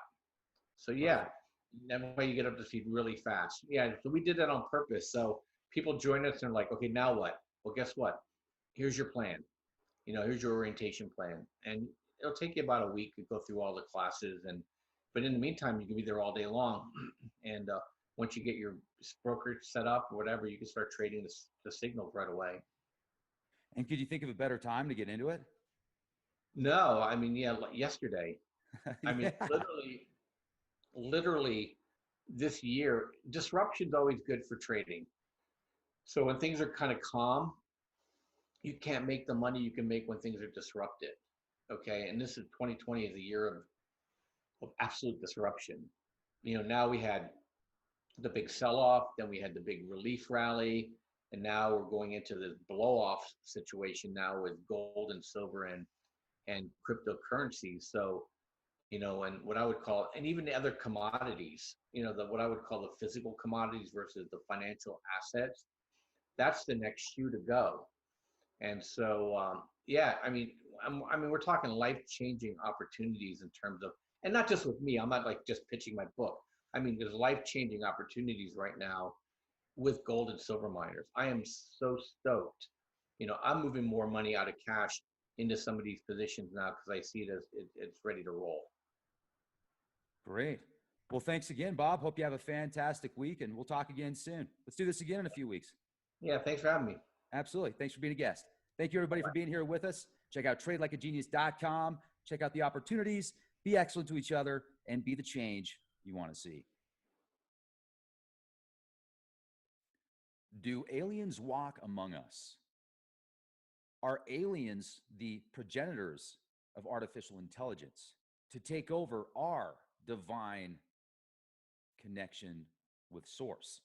Also, is the Antichrist an actual being or a consciousness or a multitude of beings?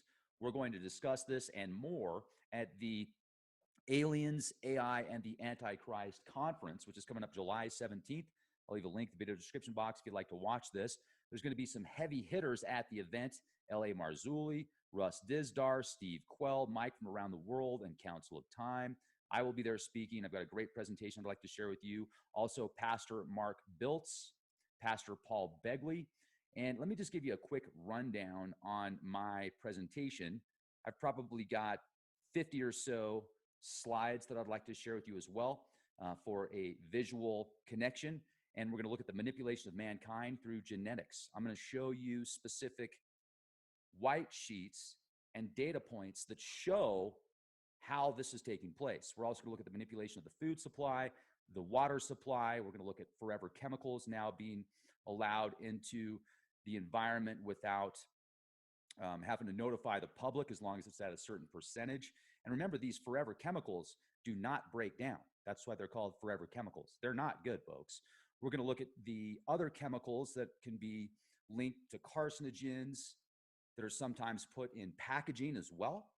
And we're going to talk about that. We're going to talk about the genetically modified E. coli feces that seems to be in many products now that people consume without even thought about it. So we're going to look at the manipulation of history through the education system, basically controlled by several corporations that set the regulations, the education materials, and create a blueprint to indoctrinate robots, not free thinkers. We're going to look at the universities and how some of them can be at times cesspools of filth that indoctrinate students of their inferiority, subconsciously programming the students to either hate or dislike America and its morals and values. How many times have you read an article or talked to somebody about the conditioning at a specific school system? It's very disturbing. And that is also used to destroy the family unit. Then you add in the media, the manipulation of desires, dis-ease, work, pulls of ticks, and ego are oftentimes used to destroy the family unit. Well, why do they do that? We'll talk about that more at this presentation. Also, the nursing homes. How disturbing are some of these nursing homes? That should be the most comforting and quality type of living for our elderly. It shouldn't be a corporate zoo industry. We're going to look at the scientific communities and how they're paid for by the MFers, the money funders. If you fall out of line, you lose your funding. We're going to look at the medical mafia industrial complex and how it is used as well. We're going to talk about the little bit of this, little bit of that, ingredients that are more damaging together and more difficult to define or pinpoint because they're in different products, and how the media ties this all together, weaves it all together, putting spells on the masses. Now, there's 5 corporations that control the media, and about 95% of what you see. Seeing is believing, right? We're going to talk about it. The Anunnaki, the watchers, the progenitors of us, finding the perfect human or superior genes through genetic tampering on the human race through generations. This is alien. I'm going to present information from the Old Testament, the New Testament, Gnostic scriptures, ancient cuneiform tablets, Egyptian hieroglyphics, native petroglyphs, Aborigines rock art, megaliths of the giants, the mound builders, the Dogon people are just a few of these amazing cultures that I've personally studied and researched. And even though certain aspects are so different from each other, oftentimes the underlying themes, the quantum ties, and root has exceptional synchronicity. So we're going to get into that. Remember, we were created in the image of God, or the gods, and the goddesses. Once created, we caused a ruckus, and the God of our creation, or the gods of our creation, decided to start over by wiping out civilization on Earth. Now, there's more details in certain scriptures and texts that describe these flood stories, but they have a very similar root. So we're going to talk about this and a lot more. We're going to look at the plagues of Egypt in Exodus and how the media is pushing the same agenda, almost per verbatim. We're going to talk about the mark. We're going to talk about the patent application WO060606A1, the blockchaining of thoughts, the manipulation of your subconscious mind through a form that, once intercepting your thoughts, if you think the way it wants you to, it will then allow you this digital currency. The new industries that have been created because of the Cervasos demons. And demons of old, oftentimes, if you read about these scriptures and demons from thousands of years ago, were these demons certain bugs or viruses or vice versa? Let's talk about it. Get your tickets. I'll leave the link in the video description box. Be excellent to each other, and remember to be the change you want to see. It's important. We need you. In every aspect of our lives, from You're absolutely right. Who are you? Now you look great, man. You look like you got plenty of energy, which is awesome, especially with the family. So it looks like you got a good night's sleep. Can't go wrong with that. No, that is the one. That's actually the only thing I asked for was a nap on Father's Day, and I got it. So nice. I'm feeling great. I'm feeling fantastic. You're shining, man. It shows. Yeah, absolutely. thank you. See if you can get a nap every day, and then the amount of time you would have would just. Can you imagine? I can't remember the last time I had a nap. I think when the twins were born, first 6 months I was getting naps, but since then, we're so busy, day to day. It's but also I don't want to miss anything with the kids. Like when they're up, I want to be there and be around them. So, but anyways, we're rocking, and I'm ready to roll with you today. Let's go, man. First of all, I already did an intro, so I'll add that after we talk. I've got some really good questions lined up, and I think that these are important. I think a lot of people these questions are going through their heads also, so that's why I'm going to ask these questions. But I first want to talk about the link that you sent me, and this is a scary number. It's showing over 100 million loans